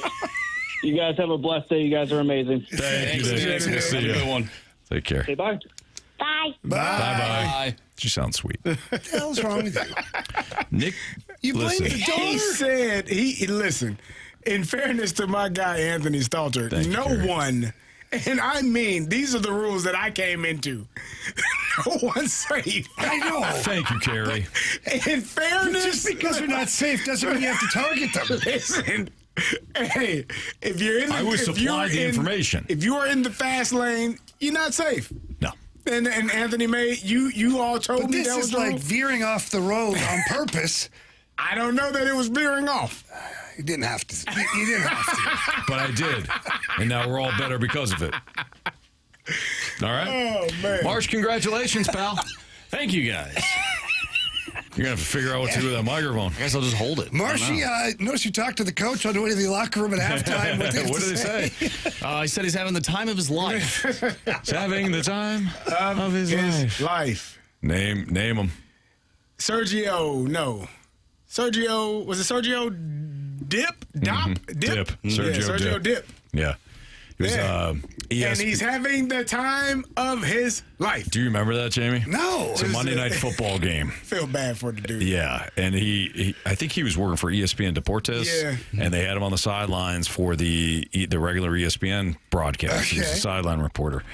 And they went down to him before the game, and he was all full of energy. Like, he was hyped up. And I forgot which head coach he was talking It was to. Vance Jones. Vance Joseph. Vance Joseph. Vance Joseph. Coach Vance Joseph. Yeah. He was just talking about the, excitement and how Vance Joseph is feeling. And he goes, he's having the time of his life.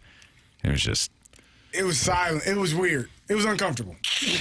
But in fairness, I mean, maybe there's a little bit of a language barrier. I think he did soccer, and then they had him do football. If I'm not mistaken, I think there were 2 Monday Night Football games that night. So that was the later Monday Night Football game in Denver, and they were sort of testing it out. He did great. Yeah. He did great. It's not easy. So It was a rough night, man. Yep. Not a rough gauntlet, though, for Marshy. He ekes one out. Have to come fix this. Yeah. It looks like it might actually be broken. Oh, no, it's broke. That seems less than optimal. Yeah, it'll be fine. Got some chewing gum here. We'll take care of that. Yeah, good idea. All right, we got our Sports Six-Pack coming up. Part 1. 314-399-9646 is the Air Comfort Service text line. Again, 314-399-9646 is the Air Comfort Service text line. So if you have a question or statement for us, send it in, and we'll do it in our Part 1 next on 101 ESPN.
It's time for the Fast Lane to answer your sports questions. I want to ask you a bunch of questions. I want to have them answered immediately. Asking me all these weird questions. Answer the question. Answer the question. Answer me! Refreshed by Urban Chestnut. Urban Chestnut Swickle Light Premium Light Beer. Live your lifestyle, St. Louis. Time for our Sports Six-Pack here in the Fast Lane on 101 ESPN, 314-399-9646 of the Air Comfort Service text line. So if you have any questions for us, now it's time to get it in. Question 1, please. Andrew Marsh. Question number 1. All right, from 618, is it time for Major League Baseball to revamp or completely get rid of the All-Star fan vote? Revamp by only allowing fans to vote on the statistically best options year after year. I don't know. They only vote on the starters? Is that what it is? The fans? Yes. And then the coaching staffs pick the rest? Yeah. Just let it be, man. I mean, if it still mattered, I think I'd be more up in arms over it. But if you're Major League Baseball, you want the most interactions possible with your fan base. You're not going to alienate those people by saying, your vote doesn't matter. Yeah. Right. I think you just keep it going, man. Well, the issue is you have... somebody gets hosed. Yeah, but that doesn't mean a guy's not going to make the All-Star game. You have Alejandro Kirk, who is in the running to be the All-Star catcher in the American League, who's batting 183. Right. So, yeah. That guy, you're telling me that guy should be in the All-Star game? You know what? I rephrase. He's got a negative WAR. The fans should not have a vote at all. If they can't act like decent human beings, responsible adults, not allowed to vote for their players, then take the vote away from them. So period. It Bottom says, somebody can check this. Fan votes count for 50% of the starters, and the current player votes count for the other 50%. So generally, it'll fix itself. It'll correct itself. No. Okay. Anthony. Did you not hear what Marsh just said? Alejandro Kirk from Mama's Blue Jays. No. Mama River's been voting a lot. Probably. Apparently. Little time on her hands. So I say strip the fans of their vote. And you know what, Anthony? Go to a committee. Here's what we'll do. Next year, fans don't get to vote. Thank you. But starting this year. No, next year in 2027. No fan vote. Well, they won't be playing. So. Exactly. Oh, come on, man. They're going to be playing. See what I did there, Jamie? Yep. You like They're it. going to be playing. Jamie likes it.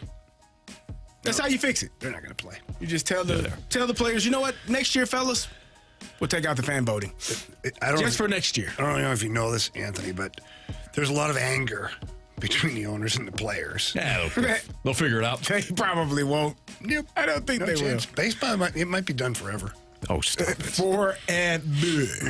Forever. They'll play eventually. I don't like this negativity. Marsh, question 2, please. Question number 2. All right, Tim's toothless bottom boy wants to know, who are the biggest overall winners and losers of the draft and trades so far? Your St. Louis Blues, of course. Pretty good winner there. Sharks. Sharks are winners. Anthony's. No, not mine. Florida Panthers are winners. Losers. Who's some of the biggest losers in this one? Edmonton. Edmonton's not great, that's for sure. Who else made a real dumb move? Well, the Blackhawks traded their 4th overall Yeah, pick that's away. a pretty that was really pretty dumb stupid. move. You know, it wasn't during the draft, it was before the draft, but I think you still have to consider that. Oh, yeah. It's definitely, it might be first place because I said this last week. You traded for Bowen Byram. Okay, great. He's got 1 year left on his deal before he's an unrestricted free agent. So if he says he don't want to talk about a contract, you gave away the 4th overall pick for 1 year of a guy that's going to leave. Seems smart, man. Seems real smart. But you know, the screwed up thing is Bowen Byram. He's waiting. He's waiting to see what Quinn Hughes and Cale Makar get for contracts. One, he's not in that ballpark. But 2, he's got Chicago bent over a barrel because they traded with 4th overall pick. So when let's just say Quinn Hughes signs for $14 million, Bowen Byram's going to say, I want 13. He's nowhere near that. But what are you going to do? Not sign him? Right. And then you lose. He walks, and you gave away the 4th overall pick? No. Just terrible. Terrible roster management by the Chicago Blackhawks. Terrible. Makes me thrilled. Love it when they screw up so bad. Mm-hmm. Dumbass Blackhawks. Yeah. Said it. Question number 3. All righty, let's go to... Let's see here. I just had it. Okay, 636. Is Marshy's mic broke more than Carey's chair? No. What happened with the chair? I wasn't here. My chair was inoperable. It was in the hallway. I fell out of it. I didn't fall out of it. We were on air, and the back of Carey's chair broke and went out, like behind him. So now he's like falling backwards, but is able to recover and get to his feet while stumbling backwards. So he did not fall out of it. Did not. But I would say that chair is definitely more broke than Marsh's mic. Indeed. Was it more broke than my microphone? The chair? Yeah. Your microphone was similar to what Marshy has going on. I had the whole arm. You had the whole arm. Mm-hmm. Marshy is he's I think mine's worse though. Don't you think? Yours just became unhooked. His is broken. Yeah. Like the mic itself is fine. It's the thing that holds it. The little plastic. But it's this little thing. I feel like this can be replaced. You just screw it off and then put another one on, screw it back on. Well, there you go. Yeah, we just can't find anybody who has the piece. The tools. Or anybody at all, for that matter, who can help us. Listen, they'll get here. It'll be great. Yes. It'll be just fine. All right, we're going to continue our Sports Six Pack with part 2 next. 314-399-9646, the Air Comfort Service text line. Keep those questions rolling in. Part 2 of the Sports Six Pack next.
Jamie, one of the worst feelings in the world is when you've got debt. But our guy Stewie has different programs to help you out, including some cash out refi programs. So, Stewie, you could say it's certainly much better than I can. What do you got for us? Well, Anthony, this customer came over to us, had about $40,000 in credit card and other debts.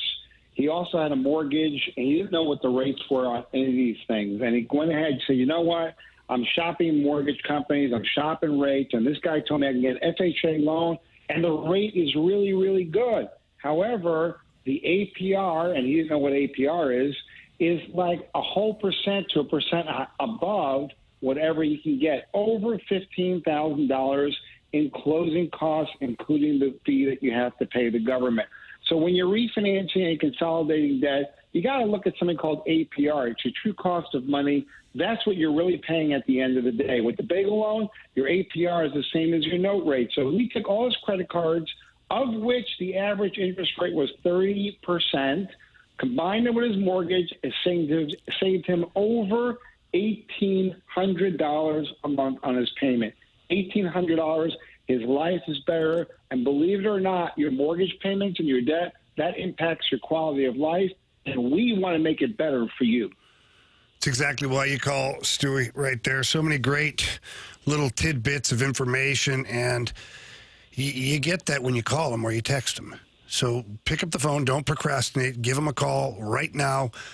Stewie's going to help you. Tell him that Anthony and Jamie sent you in. But you got to call him. His number's 314-324-4440. Again, the number's 314-324-4440. Call our guy right now. Don't procrastinate. Stewie's going to help you. If you can't remember that number, Anthony, what can you do? You can always Google the Bagel Loan. Thanks, Stewie. Have a great day, guys. NMLS number 226715.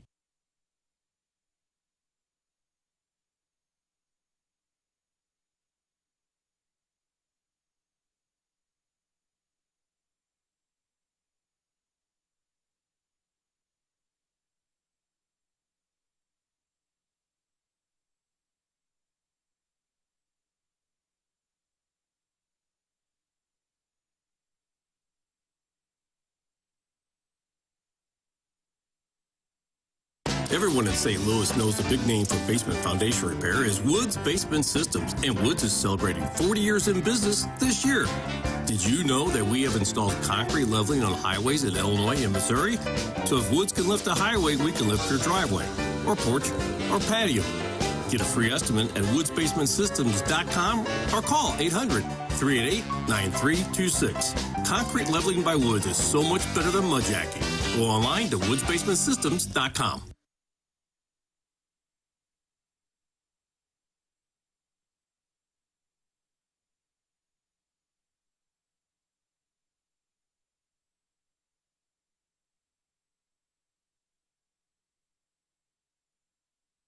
Enjoying the outdoors without mosquitoes pestering or biting you can seem impossible. That's why Bug Out offers effective treatment solutions against mosquito infestations and prevents future ones. To learn more and to schedule your $69 initial mosquito control service, visit missouri.bugoutservice.com today.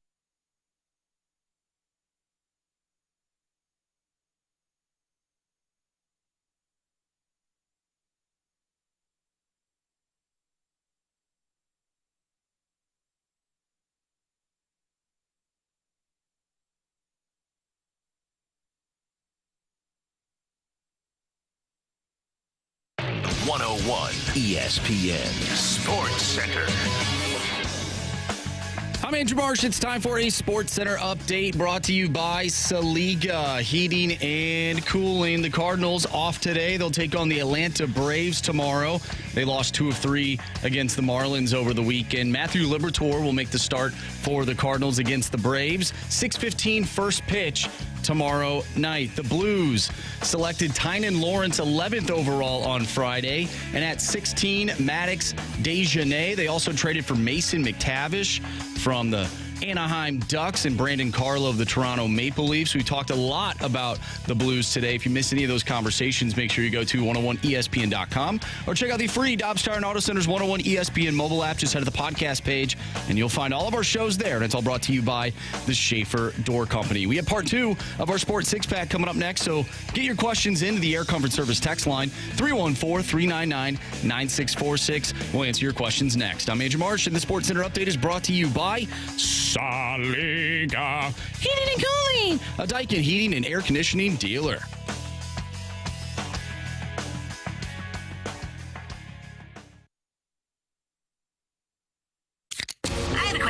It's time for the Fast Lane to answer your sports questions. I want to ask you a bunch of questions, and I want to have them answered immediately. Asking me all these weird questions. Answer the question. Answer the question. Answer me! Refreshed by Urban Chestnut. Urban Chestnut Swickle Light Premium Light Beer. Live your lifestyle, St. Louis.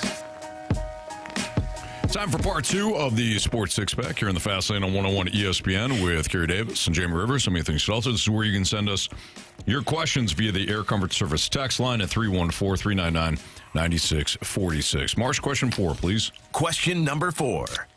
All right, from the 636, my question is, how would you improve on the World Cup soccer game? And what I mean is, what would you do to change the pace or a shot clock or something? A shot clock? I don't know about that. No, because possession is such a huge part of the right. game. We were watching the game, man. It is. Again, it's the buildup. Like it's. We all shouted earlier when who was Japan playing? Brazil. When Brazil scored that go ahead goal. Like it is. Is there a lot of scoring? Nah. No. But there is some things in life that are worth the wait. And a goal in soccer is worth the wait if you're watching your team. Yeah. I told Jamie I was watching Canada play South Africa over the weekend. And again, I think it was the 89th minute or 80th minute. It was late in that game. And I probably watched like 30, 40 minutes of the second half. And when they finally scored, I jumped up and shouted, I ain't rooting for Team Canada. Mm-hmm. But it was just because it's so few and far between when the goals actually happen. When one does happen, it's exhilarating. And then you see the fans, you see the team, everybody's, hooping and hollering. I mean, I think it is what it is. Yeah, I think it's fine the way it is. The only thing I would change is maybe some of the way the offside rule is kind of called. Not that I want a guy standing at the other end of the field who's completely offside and he's allowed to do that, but, a lot of the times it's if any part of the body is offside, they'll call that offside. Why not change it to where if any part of, like in hockey, like if you have a skate blade your whole body's offside, but if you have a skate you can drag behind you across the blue line to keep you onside, you're onside. Why not in soccer have the same thing to where any piece of your body, if that's aligned with the defender, makes you onside? So if your arms, your chest, or whatever is like offside, you're still onside because a piece of your body is onside. Right now they call it the other way, to where anything that's offside means you're offside. That'd be the only thing. Yeah. Change that. Maybe open up the game a little bit there. It's not a massive change. The goal was just scored in this game, wasn't it? Yeah, I missed it. Yeah. See? In the first half. You know how you might as well not watch. You missed everything. You got to watch the second half to see if they can get the equalizer, right? Yeah. Right, Ant? Yeah, no, totally. Absolutely. Look, I think the fact that we're here and that there's so much at stake, and you have teams that are now going home, being eliminated. Every goal is exciting, and of course, when we get closer and closer to the end of regulation, then extra time, like the excitement builds. I don't know if you can add a shot clock or anything like that. That's going to really help the sport. I really don't. People love it. So that's what the 314 says. Dear fellow Americans, you don't need to change a game that's popular with millions of people and has been for decades. Stop being so arrogant. Ha ha ha. I think the offsides rule is so stupid. Yeah. We saw it this weekend where the guy had a toenail over the line. Yep. And no goal. It's like, really? I think it's so dumb. I saw a post on X. It said something along the lines of, that's like in the NFL if a corner or safety blows their coverage and the wide receiver just zooms by him and he gets flagged for it because the defender blew his coverage. I was like, okay, you cross midfield, like offsides is over. That way you don't have some guy cherry picking while the ball's on the other side of the field. Idea. Once you cross half, the halfway point, it's over. I think it's so dumb. There were so many cool goals scored over the last couple of weeks that were wiped out because offsides. Mm-hmm. But again, that's from a guy that doesn't really watch soccer regularly, so that's just my opinion. And I hate question number 5. In penalty kicks. Hate that. I think penalty kicks are cool. I just hate that because in the World Cup especially, if you want to at least let's say not the final. To me, the final game of a World Cup should not be decided on penalty kicks. Should not. Keep playing. I have a different take on that, which is if you can't get it done within 90-plus minutes of you running around out there with your buddies, frolicking do you feel the same way on the about pitch, the NHL? You can't get the Stanley Cup? Yeah, you for can't get it done. Cup. You can't get it done. You'd rather see a shootout. Hold on.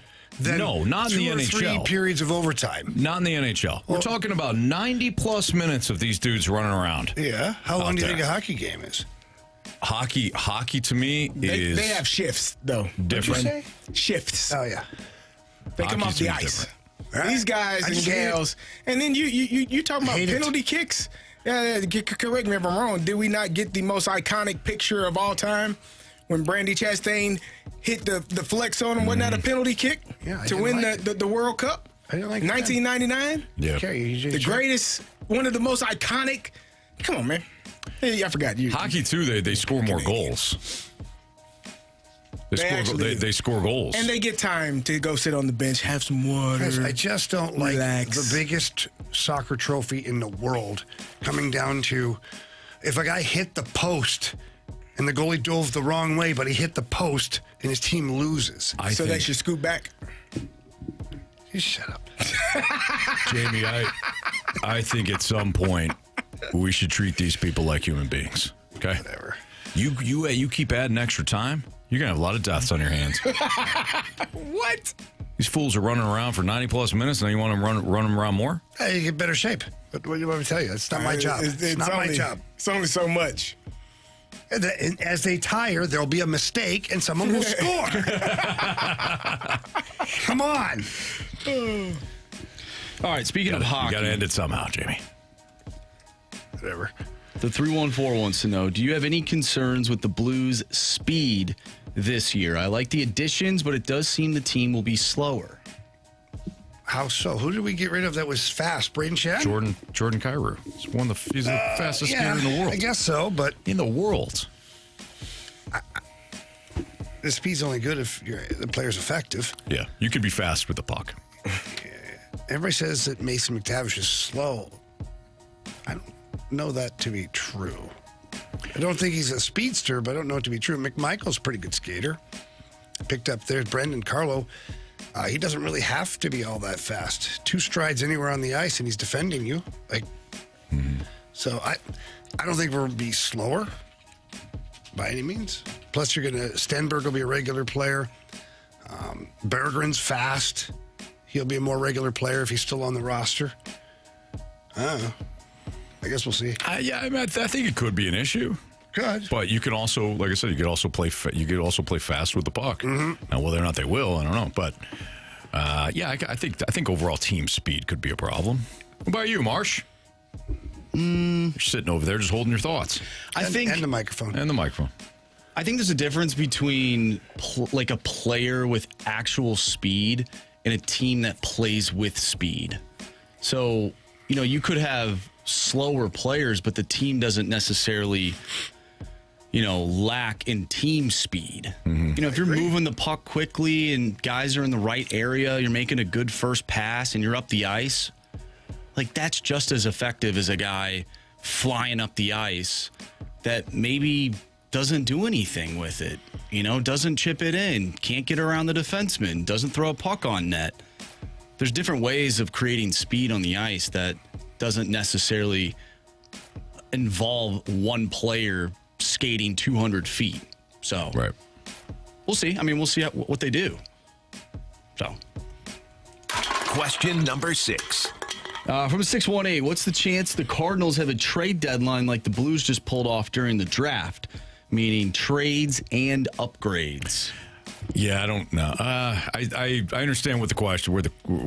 I understand the nature of the question, but no, I don't think they will. I think it's going to be kind of an obvious deadline for the Cardinals. Dustin May, maybe Riley O'Brien. I think it's a situation where they're going to need to make some moves with either some expiring contracts or guys that just aren't a part of the long-term future. But I don't think they're going to be like super aggressive and they add while also getting rid of certain veterans. It's possible. But yeah, but the Cardinals have already done what the Blues are currently doing. They've gotten younger. Mm-hmm. They have one of the youngest teams in the league. So for the Blues, they're continuing to try and get younger in that age bracket that Army talks about. So I just think they're in different spots overall right now. I don't see a massive splash from the Cardinals like the Blues just went through. Not yet. All right, it's Fastlane on 101 ESPN. We do want your mic drop. So the daily drop will come up in the 5 o'clock hour. Feel free to send in your mic drops to the Dobbs Star and Outer Center's 101 ESPN mobile app. Leave us a mic drop and let us know either a thought or a question that you have. The daily drop coming up in the 5 o'clock hour. Let's do Bet the Board next on 101 ESPN.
Time to play Bet the Board here in the Fast Lane on 101 to ESPN. Oh, Germany just scored? I missed that, boys. Yeah. It's all tied up And now. that guy looks like he's dead. That guy's dead, yeah. He's not really dead. Why did they lay on the ground so long? Yeah, sell it. Get your ass up. They got to get one of them cards, man. The referee doesn't care that he's on the ground. No, referee didn't care at all. This is almost like in football practice when a guy would go down. Move the drill. Yeah. 20 yards. Yep. Coach, is he at 20 yards? And then nobody. Get this going. They turn the ball the other way, so now you're not even looking at that guy. His head's on sideways. He'll be fine. 20 yards. Yep. He's still lying. Is he still there? Did he get up? Who knows? He should amazing. be. It's amazing to me that these guys lay there for like 12 minutes and then they get up, walk away, no problem, keep playing. Like nothing happened. Well, Jamie, he's still down. Let's see if he actually got hit. Let's see here. He got thrown to the ground, but he shouldn't be laying down there for. What did he get? Where did he get hit? Did he get kneed in the back of the thigh? The guy has feelings hurt. Oh, man, it's going to be terrible. Oh, no. That was a good block there. All right. Jamie, I thought you brought up a great point in the Japan and Brazil game, in which one of the Brazil players was elbowed in the face, yet he went to the ground. Yeah, like he broke his legs. Yeah, but he got nailed in the face. He got hit in the face. So and he was not weird. knocked out. No, he wasn't even on a knee. I mean, he was all the way on the ground. Yeah, he laid down. Yeah. All right. Time for Bet the Board here in the Fast Lane on 101 ESPN. I've got 12 points. Marsh has 11. Carey has 9. And Jamie, as we now discovered, has 8. I don't know how that happened. I don't know what. I don't know what. We missed which magic you used to get that Rays pick in, but Carey and I missed it on Friday. Zoned you right just past missed that it. one. You didn't air quote miss it. You missed it. Zoned right past Excuse that me. one. We have an update. Jamie has 9 points. What? You guys keep trying to screw me over. Well, apparently not, because you're getting your points. So, yeah, now, thanks to Marshy, because he's a good kid. You got 9 two points. Scumbags. Hey, Jamie. What? You're welcome. And don't forget, this is the last day of the month, so we got to get our get your parlays now. Who's up first then? I am. All right. Let's see who's playing the Giants. Give me the Diamondbacks minus 144 on the money line, please, and thank you. Who's pick? Diamondbacks minus 144. You know what? I'll let that one slide since I hosed you on Friday. With your pick. We both did. Yeah. Hey, but his anger's only with me. No, it's not only with you. Well, you're the host, so. So are you. We're all hosts. No. It's your show. No, it's not. It's Anthony Stalter in the Fast said it in the hallway of the No, it's not. It's a Stalter show. Anthony Stalter and the Fast Lane crew. You know what I mean? He did the same thing to me way back when our show had to be called Stalter and Rivers. Oh, stop it. Did not. Yeah, I remember what you did. Tommy told me. It's fine. Is that where you left? I was pissed. He was renegotiating. And when I came back, it was called Rivs and BK. Okay? He was negotiating all that time. It took a while, but you got what you wanted. It was a sit-in, not a holdout. Yeah. Ish. I didn't see you here, though. I was working in the office. He was on the Zoom link. You didn't see him. Okay. Yeah, I must have missed it. Must have missed it. All right, Marsh, go ahead. Netherlands to advance minus 150 on the money line. Marsh's mic is out. Yeah, the engineers are working on Marsh's mic, so he had to just give us the sign there. Netherlands to advance minus 150. Who is it, Carey? Yeah. Give me the New York Yankees on the money line tonight. Over the Detroit Tigers. I would like Mama Rivers Blue Jays on the money line, minus 125. Go Mets. What? Why don't you worry about the guys ahead of you? I am. Why are you that guy? I don't know who the Netherlands are playing. Let's have the last place guy. Them. Why would the play be Netherlands to advance? as opposed to Netherlands on the money line. What is Marsh trying to pull Probably over the there? same. I would double check it because none of us know where we're looking for this. I mean, it's probably the same if they don't No, advance. yeah, they are. Minus 150. Okay. If they don't advance, It then is they a money lose. line play. I see. It's under the to advance category. But it's a money line play. But it's a money line play. 'Cause if they Minus lose, 150. the bet's no good. Yeah, they're playing Morocco, by the way. Come on, man. Oh, yeah. I think we're fixed. Oh, there you go. Yeah, Marsh is there we back. go. Yeah, so Back in business. Netherlands to win tonight. The old Dutch to win tonight versus Morocco. Other World Cup action. Brazil beat Japan earlier today 2-1. Scored the game-winning goal in extra time. And Canada. Canada also advanced as well. Oh, Canada. Now, were you saying that was the first time ever, Jamie? First time ever to the round of 16. That's awesome. Yeah. So that game was what, yesterday? Yeah. It's a good game. Canada beat South Africa 1-0.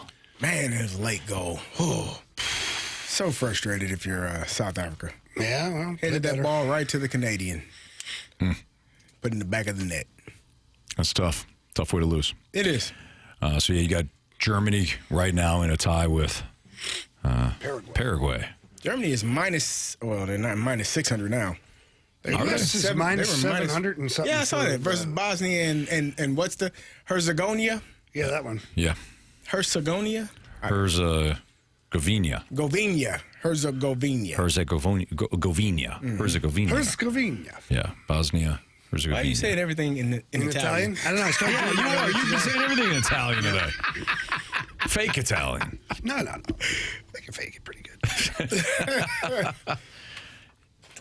I was reading a lot of the predictions, and people, like the Athletic put together a panel with hey, what do you think the most shocking result's going to be? And a couple of them picked Bosnia over the U.S.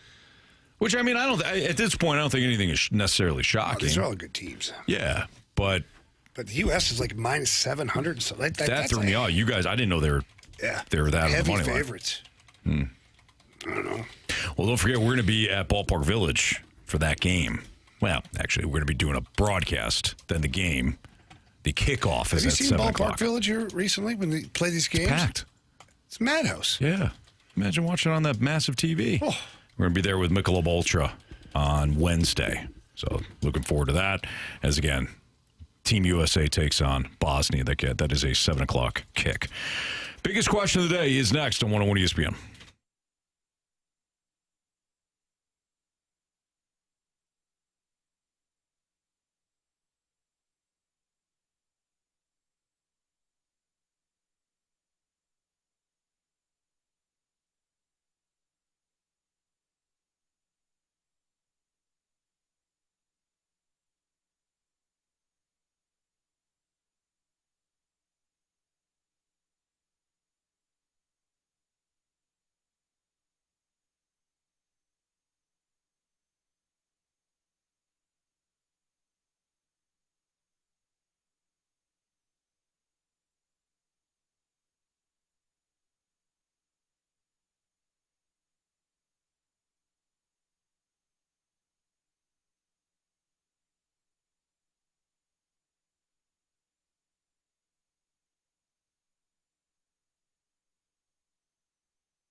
time for the Fast Lane's biggest question of the day. Presented by Banner Construction, the experts in James Hardy Siding.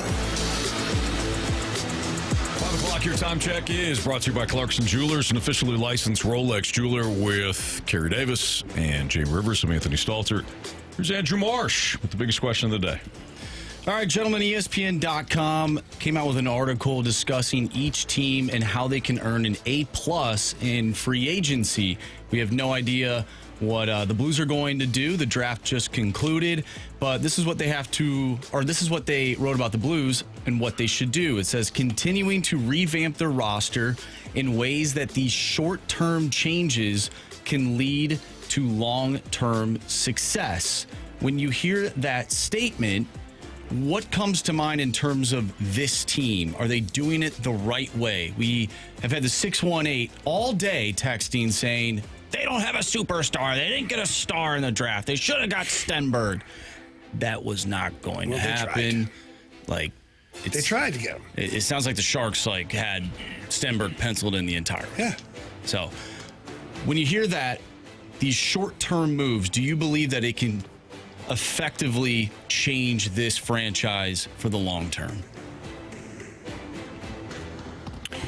I think they're building it. I mean, Jamie, if you were to write a hockey Bible, so to speak, what would be some of the things that you would include at the top? Like if you're building a roster, what would you highlight? Goaltending and defense. Okay. And the Blues and center iceman. Sure. Okay. So that would be like the start, right? Yeah. If you have some other things, great, because you don't know how the draft is going to fall to you and all that. But if you're starting a team from scratch that you intend to be a contender, you're going to start on the back end. You're going to start with goaltending. You're going to start with defense, and like you said, you're going to start with some center icemen. Okay. When you look at just the Blues goaltending and blue liners, do you feel better about the Blues heading into this upcoming season than you did at the start of Friday night's draft? Yeah, okay. I do. Look, Joel Hofer emerged as a star goaltender in the NHL. I'm not going to say he's elite yet because he hasn't won a playoff game, hasn't won a playoff series, certainly hasn't won a Stanley Cup. But his numbers during that stretch were incredible. And that's him taking the next steps. So what does the next step look like for Joel Hofer? We'll see. But you also have a pissed off Jordan Binnington right now, who is extremely competitive, and he's going to come into camp wanting to reclaim 1A as the Blues starting goalie. It's a win-win for the Blues. If you've got two guys that, by the way, they get along great, they bounce ideas, they're tremendous chemistry between two goalies. There is a natural competition, though, that is going on for playing time. But you got those two guys focused on what they want to do. You got Broberg, who's going to be bigger and stronger than he's been before. His young body is just starting to now mature. Colton Parayko, he's got a little bit of pissed off in him. Mm-hmm. Oh, so you wanted to trade me, huh? We're going to see the best version of him, Brendan Carlo. He's got a lot to prove. He went to Toronto. It did not go well for him in Toronto. So he, with a unrestricted free agency right around the corner for him, he's going to want to prove that he's a great NHL defenseman. Cam Fowler has got to prove that he can get back to what we saw the first year with Cam Fowler. Logan Mailloux got to prove to the world that he can continue going the way he was. Like, so many guys have a lot to prove here, and that's good. They should be energized and ready to go. As far as if the Blues are making the right decisions right now, I think they're doing everything they can. Mm-hmm. Like, Army told the entire NHL, we're open for business. We have 4 first-round picks. We have multiple picks here. We got lots of young... we are open for business. So give me a call. And he made phone calls himself. And what we see here today, currently, is what they've been able to do to this point. I said earlier, they still have too many guys as far as their roster spots are concerned. Are they going to qualify Matthew Kessel with their offer there? Are they going to qualify Jonathan Berggren? I don't know. Maybe they'll let those guys walk. Maybe they qualify them and trade them to some other team that needs a young player, and they bring back another piece. 618 is only right about one thing. They don't have a superstar right now. But that's fine. I'll go back to the Blues in 2019. I'm sorry. They did not have a superstar. They didn't. Tarasenko, I think he had 80 points that year. That's not a superstar. Otherwise, Robert Thomas is going to be a superstar? Right. He's not. Alex Pietrangelo he didn't finish top 3 for the Norris Trophy. So that means he's not a superstar. Jordan Binnington was playing at a superstar level, but he was a rookie, or not a rookie, but first time in the NHL. So it can be done without a superstar. If you have a really good, balanced team that plays hard, plays within the system, we see it every year. There's teams that get eliminated by lesser thans because the lesser thans play harder, outplay them, have a better strategy, better teamwork, better coaching. Like in the NHL, it can happen. When you look at the rest of the offseason, is there something that you feel as though the Blues could still add? Now, I'm not asking for a certain player because that gets a little tricky, but when you look at this roster, besides a superstar, right? Is there anything else that you look at and you say, you know what, this could be a challenge if they don't get this this season? I still think they could add more toughness up front. But when I look at the roster, it's just full of people now. I mean, the dance floor is so crowded for the Blues. But maybe that's where Army or Steiner decide to make some more trades or go find that nasty guy. You know, it doesn't have to be a fighter. Just somebody that people hate playing against. Someone that every game you're looking at, I play this guy again. They need that physical presence in the lineup. And right now, like Nathan Walker, I love Walks, and he plays physical, but I'm sorry, he's still only like 5'7", 185 pounds. Sure. Like nobody is scared of Nathan Walker from being hit standpoint. Like when they look at the lineup on the board before the game, they're not circling him going, hey boys, watch out for this guy. Yeah. And that's no disrespect to Nathan Walker. He gives us everything he has every single game. I love that guy to death. But imagine if you had a 6'2", 6'3", 220 guy that's just mowing down people left and right, gives you 10 to 15 goals a year, plays your fourth line, maybe a penalty killer. Like that, to me, you look at the teams that win, they've got the grit level's just a little bit higher. We get a text from the 618, and they're asking which combination is better. Carlo, McTavish and McMichael, or Kyrou, Falk, and Shen. Oh, I get it now. Like, because you moved on from those three players and got three players in essentially the same position. Say it again, please. So Carlo, McTavish, McMichael, or Kyrou, Falk, Shen. I would say it would be Carlo, because I think he's every bit as good than as Falk? Justin Falk. Okay. Every bit as good. I think that you're going to get more overall from McMichael than you got from Jordan Kyrou. I'm not comparing the actual points in this one. And I think that in a 23-year-old McTavish, you're getting a younger version of Braden Shen. Now, he doesn't fight like Shen fought. And this is not apples to apples, but you also got much younger with these moves. All right. Elsewhere in the sports world, Carey, you had talked about this. John Morant is on the move. Yeah, man. He is going to the Portland Trailblazers, which might as well be the Cleveland Browns of the NBA. Hey, Portland tries. And Cleveland's trying. Tries, yeah. Cleveland's trying. So we got a couple of texts here, guys. Sorry. That Toropchenko is our big body guy. Didn't what Jamie just describe as Toropchenko? No. I love Torpo, too.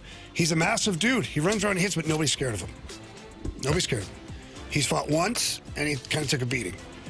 It means he just has to fight more to figure out how to do it, you know? But if he fought like once every 5 games and started giving it to people, yes, Toropchenko is that guy. But right now he runs around, and you might get hit hard, but like that's it. He's not a mean individual. Like I'm talking about somebody who looks at the opponent wearing the other jersey and wants to do damage. Wants to be mean, not just hit you clean, shoulder check, skate back. No, like shoulder check, drive your face into the ice, referee's not looking, cross check, like mean, nasty. Sure. Nasty. Let's get nasty. Let's get nasty. On a Monday. At the end of the show. At the end of the show, that's right, yeah. You weren't here. Wasn't here for that one. You weren't here. We were. Did you guys get nasty at the end of the show? Well, Marsh, you hit the wrong button over there. And so instead of like the closing out one, it was it was our beginning one. And we weren't really paying attention. And then right last second, I'm like, nasty. Let's get nasty at the end of the show. That's the first time we ever got nasty at the end of the show. That's pretty good. Funny. It was good. But CD, going back to the old Grizz, they've now traded all three of their former franchise cornerstones. That would be John Morant, Desmond Bain, and Jaren Jackson Jr. since being swept by the Oklahoma City Thunder in the first round of the 2025 playoffs. So they lost, and they said, screw it, these guys can't do it. I don't know what I mean. John Morant has had some issues in terms of like off the court things that have taken place. And what? Well, some things, Anthony, and they clearly wanted to move on from that, and I guess moving on from the rest of those guys made sense to them as well. So they're probably going to start from scratch, try to figure it out. I do hope that John Morant, sometimes a change of scenery, going to a different city, it can help in your career because the dude is talented. Yeah. Like the basketball side of it, there's no doubt that he is one of the better players in the NBA. Can he stay locked in and hone in on his craft and not worry about all the other outside factors? Maybe going to a city like Portland where, it ain't Memphis. It's going to be a little bit different for him. Yeah. So we'll see. That's Carey Davis, Jamie Rivers, Anthony Stalter. It's Fast Lane on 101 ESPN. Still tied, by the way, Germany and Paraguay. Tied 1-1, heading almost to the 80th minute. So things are getting a little tight here in the round of 32. Great match earlier today between Japan and Brazil. Japan had jumped out to 1-0 lead. Brazil evened things at 1 apiece and then won in extra time. Eliminated Japan. Brazil marches on here. They'll head into the round of 16. All right, Marsh has been working on the mic drops, so we have our daily drop segment next on 101 ESPN.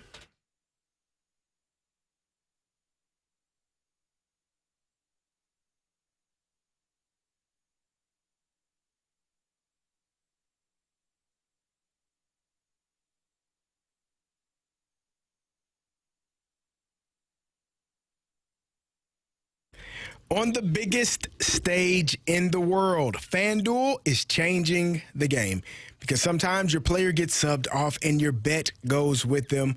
Not anymore with FanDuel Super Sub. If your player is subbed out, your bet stays in. That's right. If your player leaves the match, your bet continues on with the substitute, and we've been watching this World Cup. We see guys going down left and right. If your player gets injured, gets taken out for whatever reason, the player that comes in, if they score, your bet is still in. So you're in it until the final whistle. Visit FanDuel.com/local to get started now. This is FanDuel Super Sub. If your player subbed out, your bet stays in. FanDuel.com/local to get started now. Let there be goals this summer on FanDuel, and plenty of them. Must be 21 plus and present in Missouri. Gambling problem? Call 1-800-GAMBLER.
We've seen this 2 or 3 times already with the Cardinals, where we start wondering if now they're going to regress to the mean, and then they bounce back and they tease us with almost 10 games over 500. So we just have to wait and see.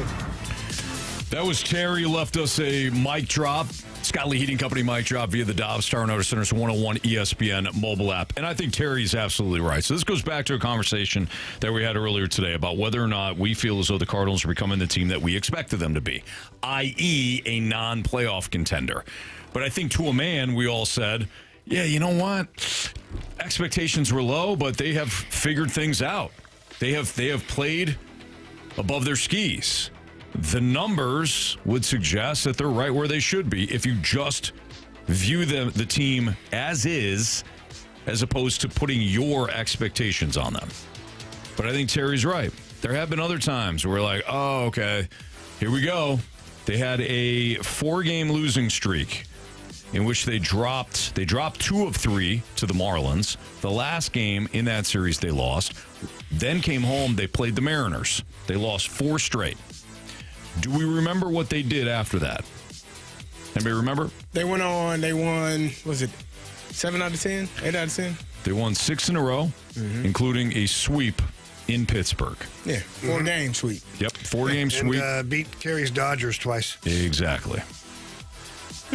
There have been other times, too, we think, okay, here comes the dip. They split against Cincinnati in Cincinnati, had a rain out. Went to Milwaukee, lost 5-1, 6-0, 2-1. Took the series against the Cubs, dropped the series against Texas, and then rattled off 1, 2, 3, 4, 5, 6 wins in a row. That's been your Cardinals this year. Anytime that we have thought, they're going to slump, they're going to get this is it. This is going to be the season long slump the rest of the year, and they're going to be the team exactly what we thought they were going to be. They wind up playing better than what we expected, and they get back into it. Now, you do have Atlanta, Chicago, Milwaukee, and Atlanta to end the first half, so it's going to be a daunting task. But I'd rather face Atlanta right now than at the start of the season. That's for sure. Because they are struggling right now. Correct. So, I think, and again, all good teams at some point are going to have have a little bit of a lull, whether that's the lineup not producing or whether that's the pitching staff not performing at the level they need to.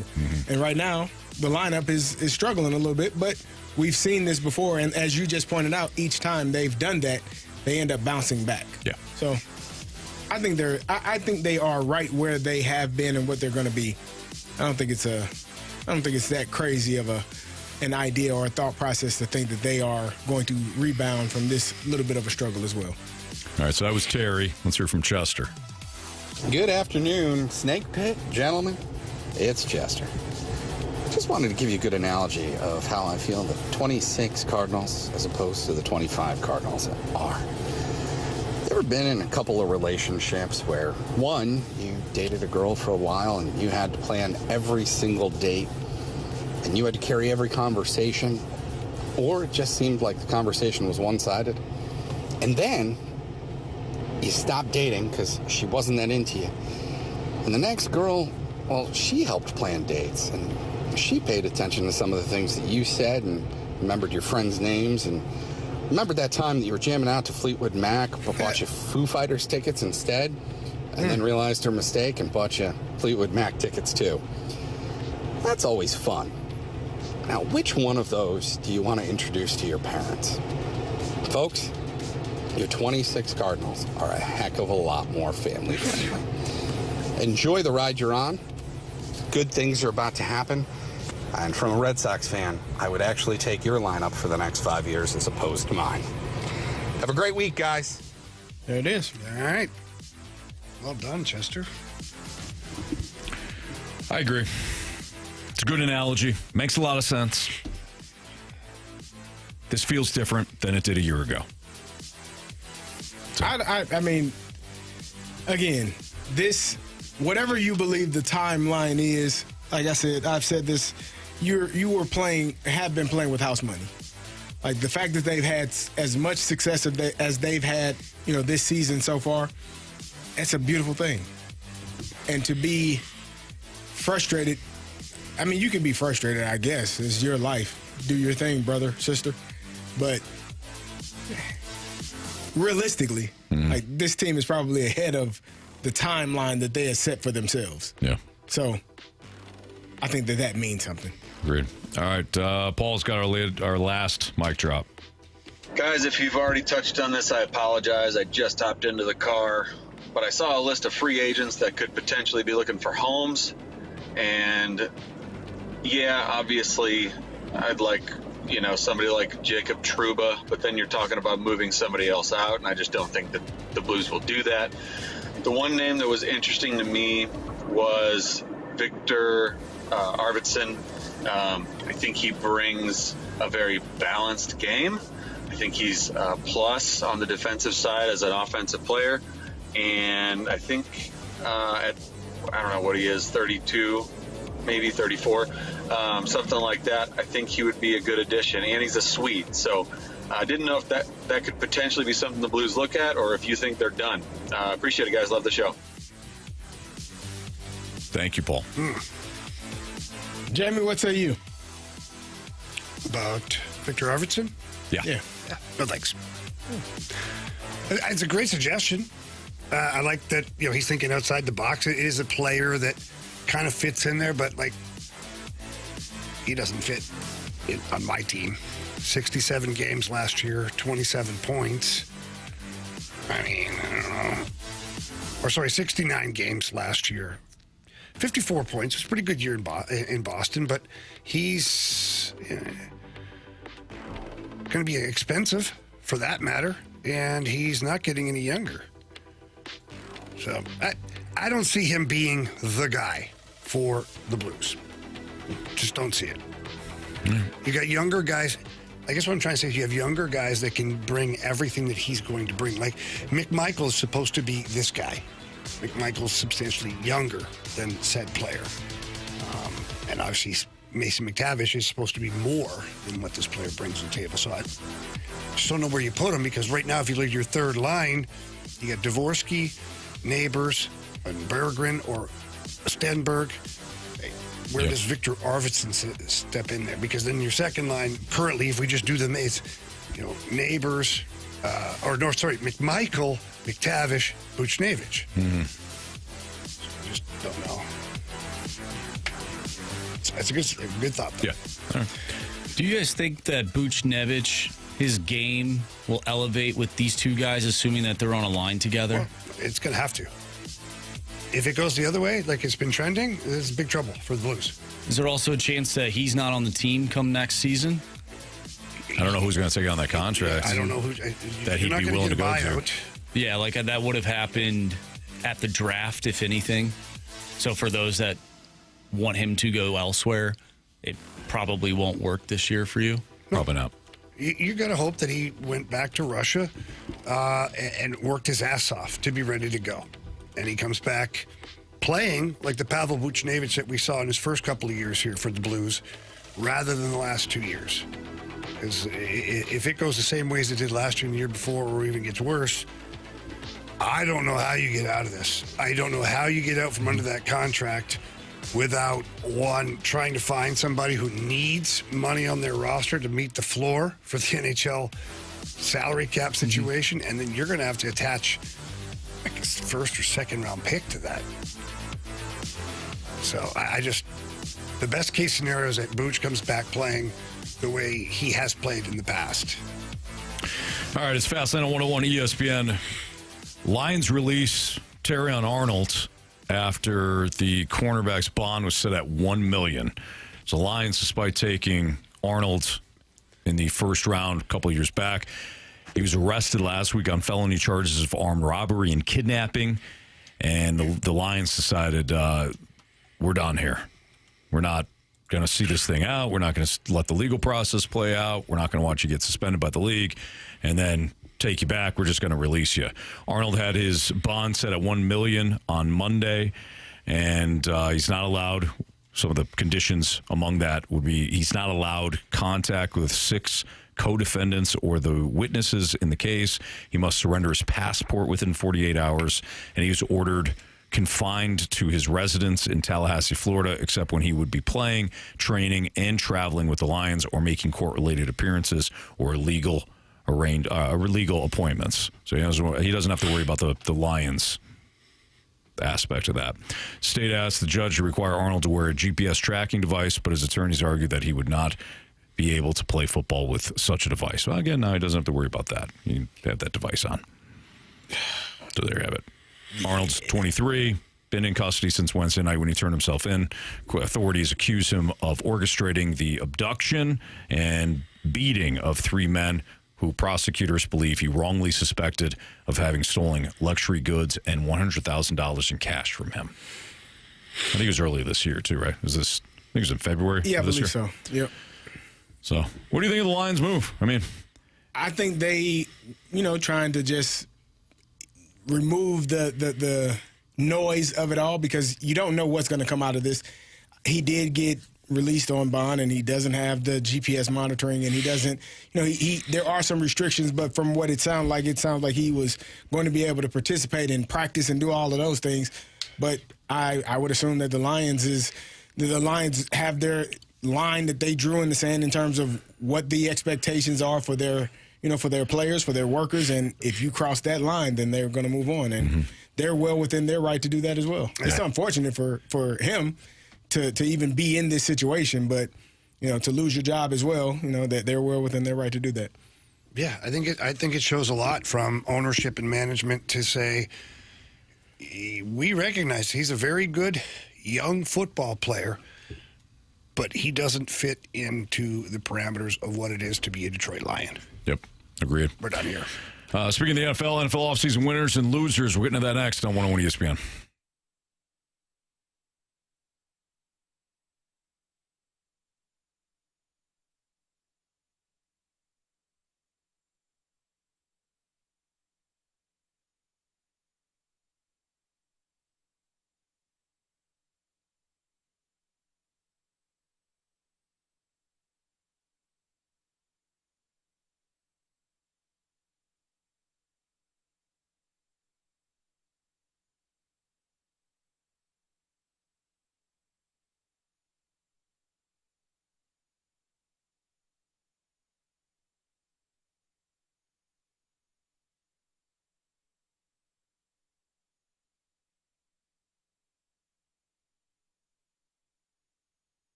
Center. I'm Andrew Marsh. It's time for a Sports Center update brought to you by Universal Windows Direct. We've talked a lot of Cardinals baseball, a lot of your St. Louis Blues today. If you missed anything from today's show, make sure you go to 101ESPN.com or check out the free Dobbs Tire and Auto Center's 101 ESPN mobile app. Just head to the podcast page and you'll find all of our shows there, and it's all brought to you by the Schaefer Door Company. The Cardinals are off today. They'll take on the Atlanta Braves tomorrow. First pitch with Matthew Liberatore on the mound is at 6:15. I'm Andrew Marsh, and the Sports Center update is brought to you by Universal Windows Direct. You'll be saying, I love my windows.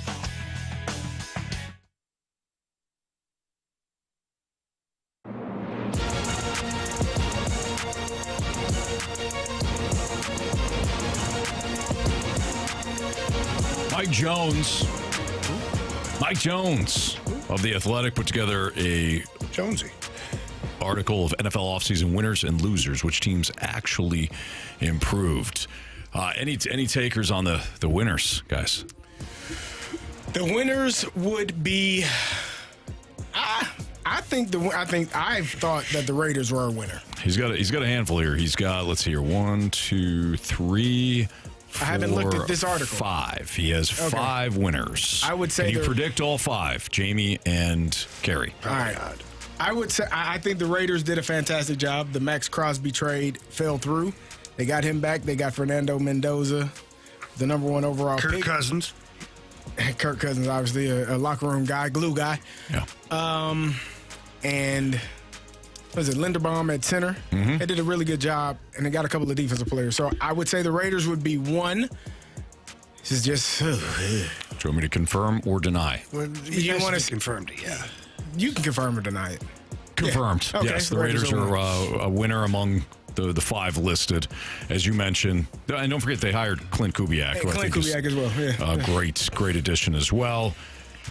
They used their top pick to get Fernando Mendoza, pair him with Kirk Cousins, as you guys mentioned. They also spent big to give up their offensive line a bit of a boost with center Tyler Linderbaum, and then got back Max Crosby when that deal fell through with the Ravens. I feel like the Patriots are going to be on there because of the A.J. Brown trade. Are we talking around me? Off-season winners and losers. Okay. 5 winners, you already nailed one of them. I would say the Patriots are probably on there as well. Yeah. It's Patriots. No. Damn it. Patriots not among the 5. Hear me out. This is not a good team. But if we're talking about the offseason, could the New York Jets be on there? I don't know, man. They got Geno.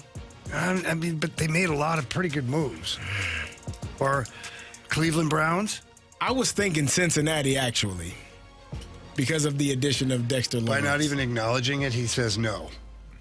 He didn't say no. No. No, you didn't acknowledge You didn't acknowledge it. Oh, for the Jets? I said Cleveland Browns. He went right to Cincinnati. Because I was thinking Cincinnati. Yeah. I didn't like the Browns. You said Cleveland. I like what they've done in the draft. He went south to Cincinnati. Is the draft not part of the offseason? It is part of the offseason, but I don't know if that's going to be I don't enough. know either, Carey. Okay, you know what? Who did the Rams? The Rams got... Oh, come on, man. Damn it, man. The Rams. Yeah, it was the first team mentioned. Myles Garrett. I forgot. It's the first team listed. The Rams. Yep. That was, Aaron Donald? Maybe. The Rams... yeah, so you got two of the 5 now. Ooh. I want to go Cincinnati Bengals. I like what they've done in the offseason. Did you confer with your partner here? What say you, Jamie? Go ahead. No. Damn it, man. Knew it. You didn't know. The Falcons, they got... Nobody. Okay. I'm lost. Because all of the other teams, I'm trying to wreck my brain and think, but maybe it's coaches as well. Maybe it's a head coach. It's a complete offseason. Combination of I'll give you a hint. 2 teams are in the same division. What conference? I'm just asking. Did we name one of the teams already? Yes. Oh, okay. So it's probably, maybe it's the 49ers or the Seahawks. I don't think it's the... Maybe it's the Steelers and the Browns. Well, he said we already named one of the teams already. So No. I'm saying you guys have mentioned them, not necessarily confirmed. Oh. Okay, you want to go Browns? I've been saying it. Cleveland Browns. Yes. Good job, brother. Browns had to settle for backup option Todd Monken as coach, and they remain handcuffed to Deshaun Watson, his awful contract. But the Browns did get a lot done this offseason with those efforts, give the franchise a chance to step forward over the next couple of off seasons. Browns hated to trade Garrett, one of the best and most beloved players in franchise history, but they did receive salary cap relief, a talented pass rusher in Jared Verse, and additional building blocks in the form of draft picks. It's kind of all they did, though. I mean, they got a lot of draft picks, and they made a big trade. But they traded the best player away. I don't know why the Browns are on here, but they are. And in that same division, so it's not Cincinnati because you already poo-pooed on that. Is it my Pittsburgh Steelers? Do you want it confirmed I or say denied? it's the Steelers. Here we go. No, the Baltimore Ravens. The Ravens are also mentioned. Sorry. I thought the Mike McCarthy thing might put it over. And the trades that they made, they got a couple of receivers. So they got Rams, Ravens, Browns, and Raiders among the winners. There's one more. I have no clue because I'm looking at what division or what NFC. conference? NFC. Ooh. I mean, I don't think it's the Bears. They didn't add much. I don't think it's the Lions. I don't think it's the Packers or the Vikings. Think of the draft. That's the only other hint I can give you. The Eagles? You might be surprised. It's not the Eagles. Same division. The Giants? No. Cowboys? Yes. Who the hell did they draft? Oh, they drafted Caleb Downs. And Malachi Lawrence in the first round. Also took, Barham in the third. I think this is a terrible list. Yeah, it's not great. I'll be honest. All right, there are losers here. There's 1, 2, 3, 4 losers on this list. From the NFL offseason? Yep. Oh, man. What teams got worse? I was just thinking that. What teams got worse or didn't do anything, I guess. Yeah. Miami Dolphins. Yep, Dolphins are listed among there. Probably the Jets are on there. No. Jets are not. No Jets. All right. Nope. Didn't do much. They talked about the Dolphins hitting the reset button again, also included cutting quarterback Tua Tagovailoa 2 years after signing him to a big extension, even though it meant taking $99 million cap hit. Arizona. Well, the Cardinals got Jeremiah Love, but is that enough?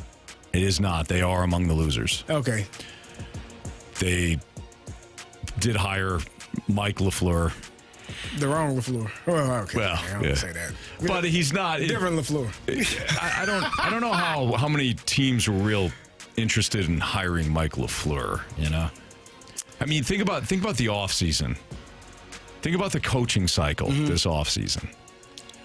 A lot of teams either went with they wanted Kubiak, questionable veteran coaches, but veteran coaches that either if you're Kevin Stefanski's 2-time coach of the year or Harbaugh, obviously he's got a Super Bowl, or exciting pieces like Clint Kubiak. Right. They're like, yeah, give me that Mike LaFleur. And they got him. Yeah. All right. I feel like the Tennessee Titans. By the way, since Jeremiah Love is a local product, I did want to mention this. They did say rookie running back Jeremiah Love, the number 3 pick in the draft, represents the main bright spot in an offseason of conservative moves. So I did want to highlight that. Tennessee Titans? There's 2 more. Nope. What else you got, Jamie? Where you at? There's a team that you're not necessarily fond of typically in the AFC. The Buffalo Bills. No. Denver Broncos? No. Oh, the Chargers. No. Well, he hates the Chargers. Dude, I don't hate them, but like I said, they're not. You're just not fond of them. You don't think much of them. You don't necessarily love them. Made the playoffs last year. I love the Texans. Actually, did they make the playoffs last year? The Jaguars. Yes. I don't have a problem with the Jags. Oh, okay. Yeah, they won the division. Of course they made the playoffs last year. I have a problem with the Jags. I like the Jags. Why? Who did they lose to? The Bills? In the first round? Yeah, it was the Bills. Okay. I'm like, yeah. That was the game that kind of came back, right, at the end, Marsh? I don't remember that game. I have a dead spot for what Jacksonville did in the postseason last year. Well, obviously wasn't much. Yeah, anyways. You got one more team, NFC. Minnesota Vikings? Falcons? No. Team that Marsh doesn't like. The Packers? Yes. Yeah, they They didn't do much. For a team coming off back-to-back wildcard round exits and hasn't reached the conference championship game since the 2020 season, the Packers had a rather blah offseason. They lost top wide receiver Romeo Doubs, left tackle Rasheed Walker, and linebacker Quay Walker. And they also saw cornerback Nate Hobbs and versatile offensive lineman Elgington Jenkins depart. On top of that, they're dealing with the uncertainty swirling around Josh Jacobs' domestic violence charges. Tough. Yep. So there you go. Some winners and losers. I don't necessarily agree with the list. I don't agree with all of them. Yeah. Because, I'm not mad about the Browns. I don't know how you go with the Browns. But I was just going to say, I'm not mad with the Browns being a winner because I have said for 2 years in a row, they have drafted very well. Now, we'll see what this year's draft class looks like. They got Concepcion. They got Denzel Boston. Like they went out and got some receivers that they think can help whoever's at quarterback, and that was one of the areas that I thought that they struggled in last year. I think they did an outstanding job, obviously, in last year's draft. All of those guys played a lot for them, every single one of those draft picks. So I think they have made a shift in having an adult in the room when it comes time to draft, and they're drafting really well. They're building through the draft. They're not going out. I think, the Deshaun Watson contract, besides that, they're not going out and paying millions and millions of dollars. And then they made the trade of Myles Garrett, which probably not a popular one, but we talk a lot about the Cardinals timeline or the Blues timeline and the age of the players that are on the roster. Myles Garrett is not of the age of most of those guys that are going to be contributing. And by the time they get ready to be a championship team, he's going to more than likely be aged out. So you go and get a Jared Verse who fits in that timeline with all those second-year guys now that they just drafted, first-year guys, the rookies that they drafted this year. Yeah. It makes a lot of sense, but we'll see how it goes. I'm just going to simplify things, Carey. They traded the best defensive player in the league. They can't be among the winners. I'm not saying they're not. It didn't make sense like you just broke down. But you can't be on a winners list when you traded the best defensive player in the league. He's the best player in the league, and what was their record? Terrible. So what difference did it make? That wouldn't qualify them as a winner, though. It's a good point, but that wouldn't qualify that you're a winner. Their defense was outstanding. They had the Rookie of the Year defense. How are they going to be this year? Probably going to be really good again. You shut your mouth. How many sacks did Garrett have? 35? Okay. 28? I don't know. 20 Your Honor, I arrest my case. You got to do it in... The gavel is spoken. Okay, all right. You got to work in groups now. You got team sacks got to go up. You know, Jamie. You work in a group. You know what I mean? It's a Fast Lane on 101 ESPN. Why don't we wrap up this show next on 101 ESPN?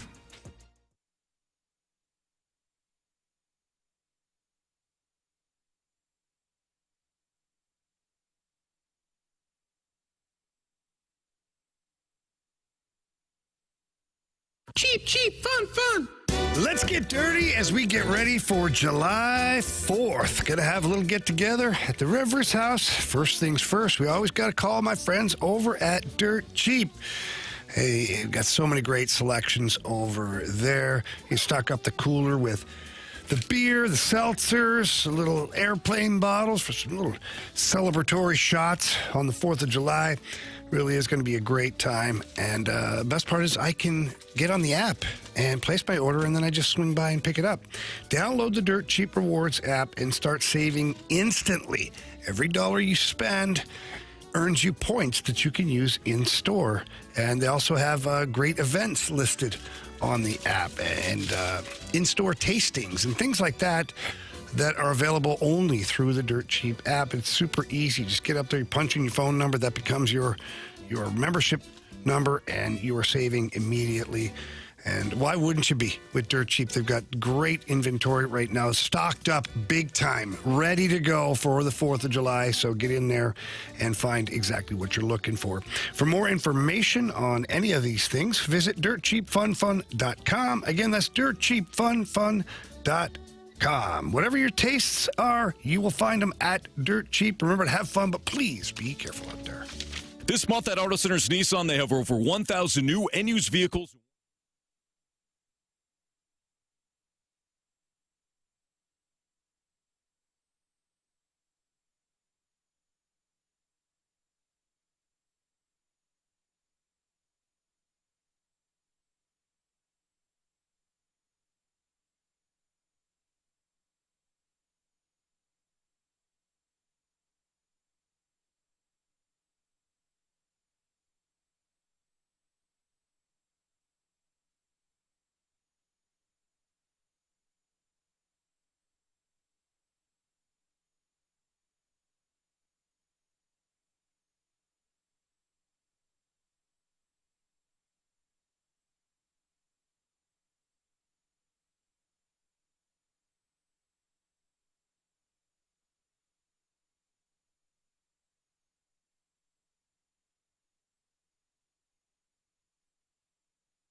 Well, if you missed anything from today's show, you can always download the podcast, available at 101ESPN.com, or use the Dobbs Tire and Auto Center's 101 ESPN mobile app. All the podcasts brought to you by Schaefer Door Company.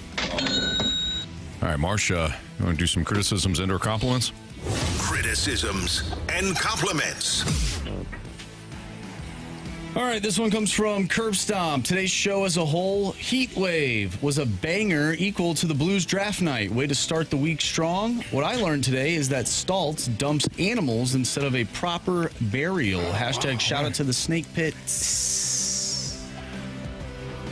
Listen. It's quite disappointing, really. I don't need to do a You got to do what you got to do, brother. proper burial when a blue heron flies face first into a curb. Okay. I'm not a vet. I'm not a bird doctor. I don't know if he's still breathing.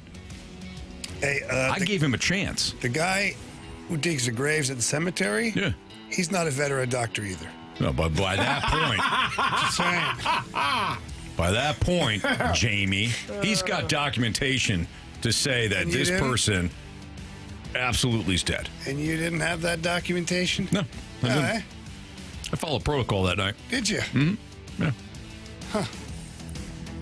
You better hope that person out there. You better hope it got up. It was only knocked out.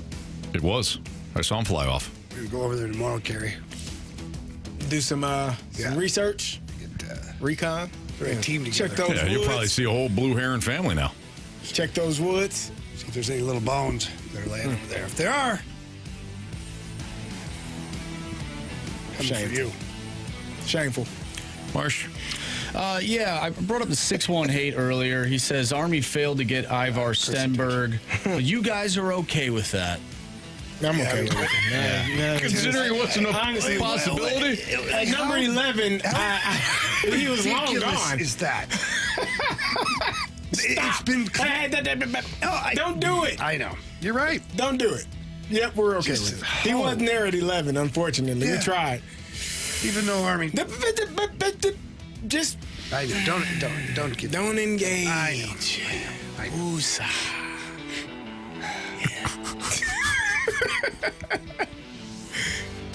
You know, like you just can't. Cardinals aren't undefeated right now, and you guys are all right with it. I'm actually okay with that. You guys are what's wrong with America. You know, let me ask you a question. How many teams are there in the NHL? 32? 32? So 31 other teams didn't get them either. Oh, they were trying either. Yeah. 31 other teams. Nobody's trying, Anthony. You know what? Fast lane the whole season. Yeah. Give it to the Sharks. Okay. It's their season, right, Ant? No, it's not. Ant? No. Ant? No. Let's see when the Sharks play the Blues this year. Marsh? When do they play? No, just continue. Oh, I was going to say, they probably play them on your birthday. Yeah, probably. More than Seems to be a theme.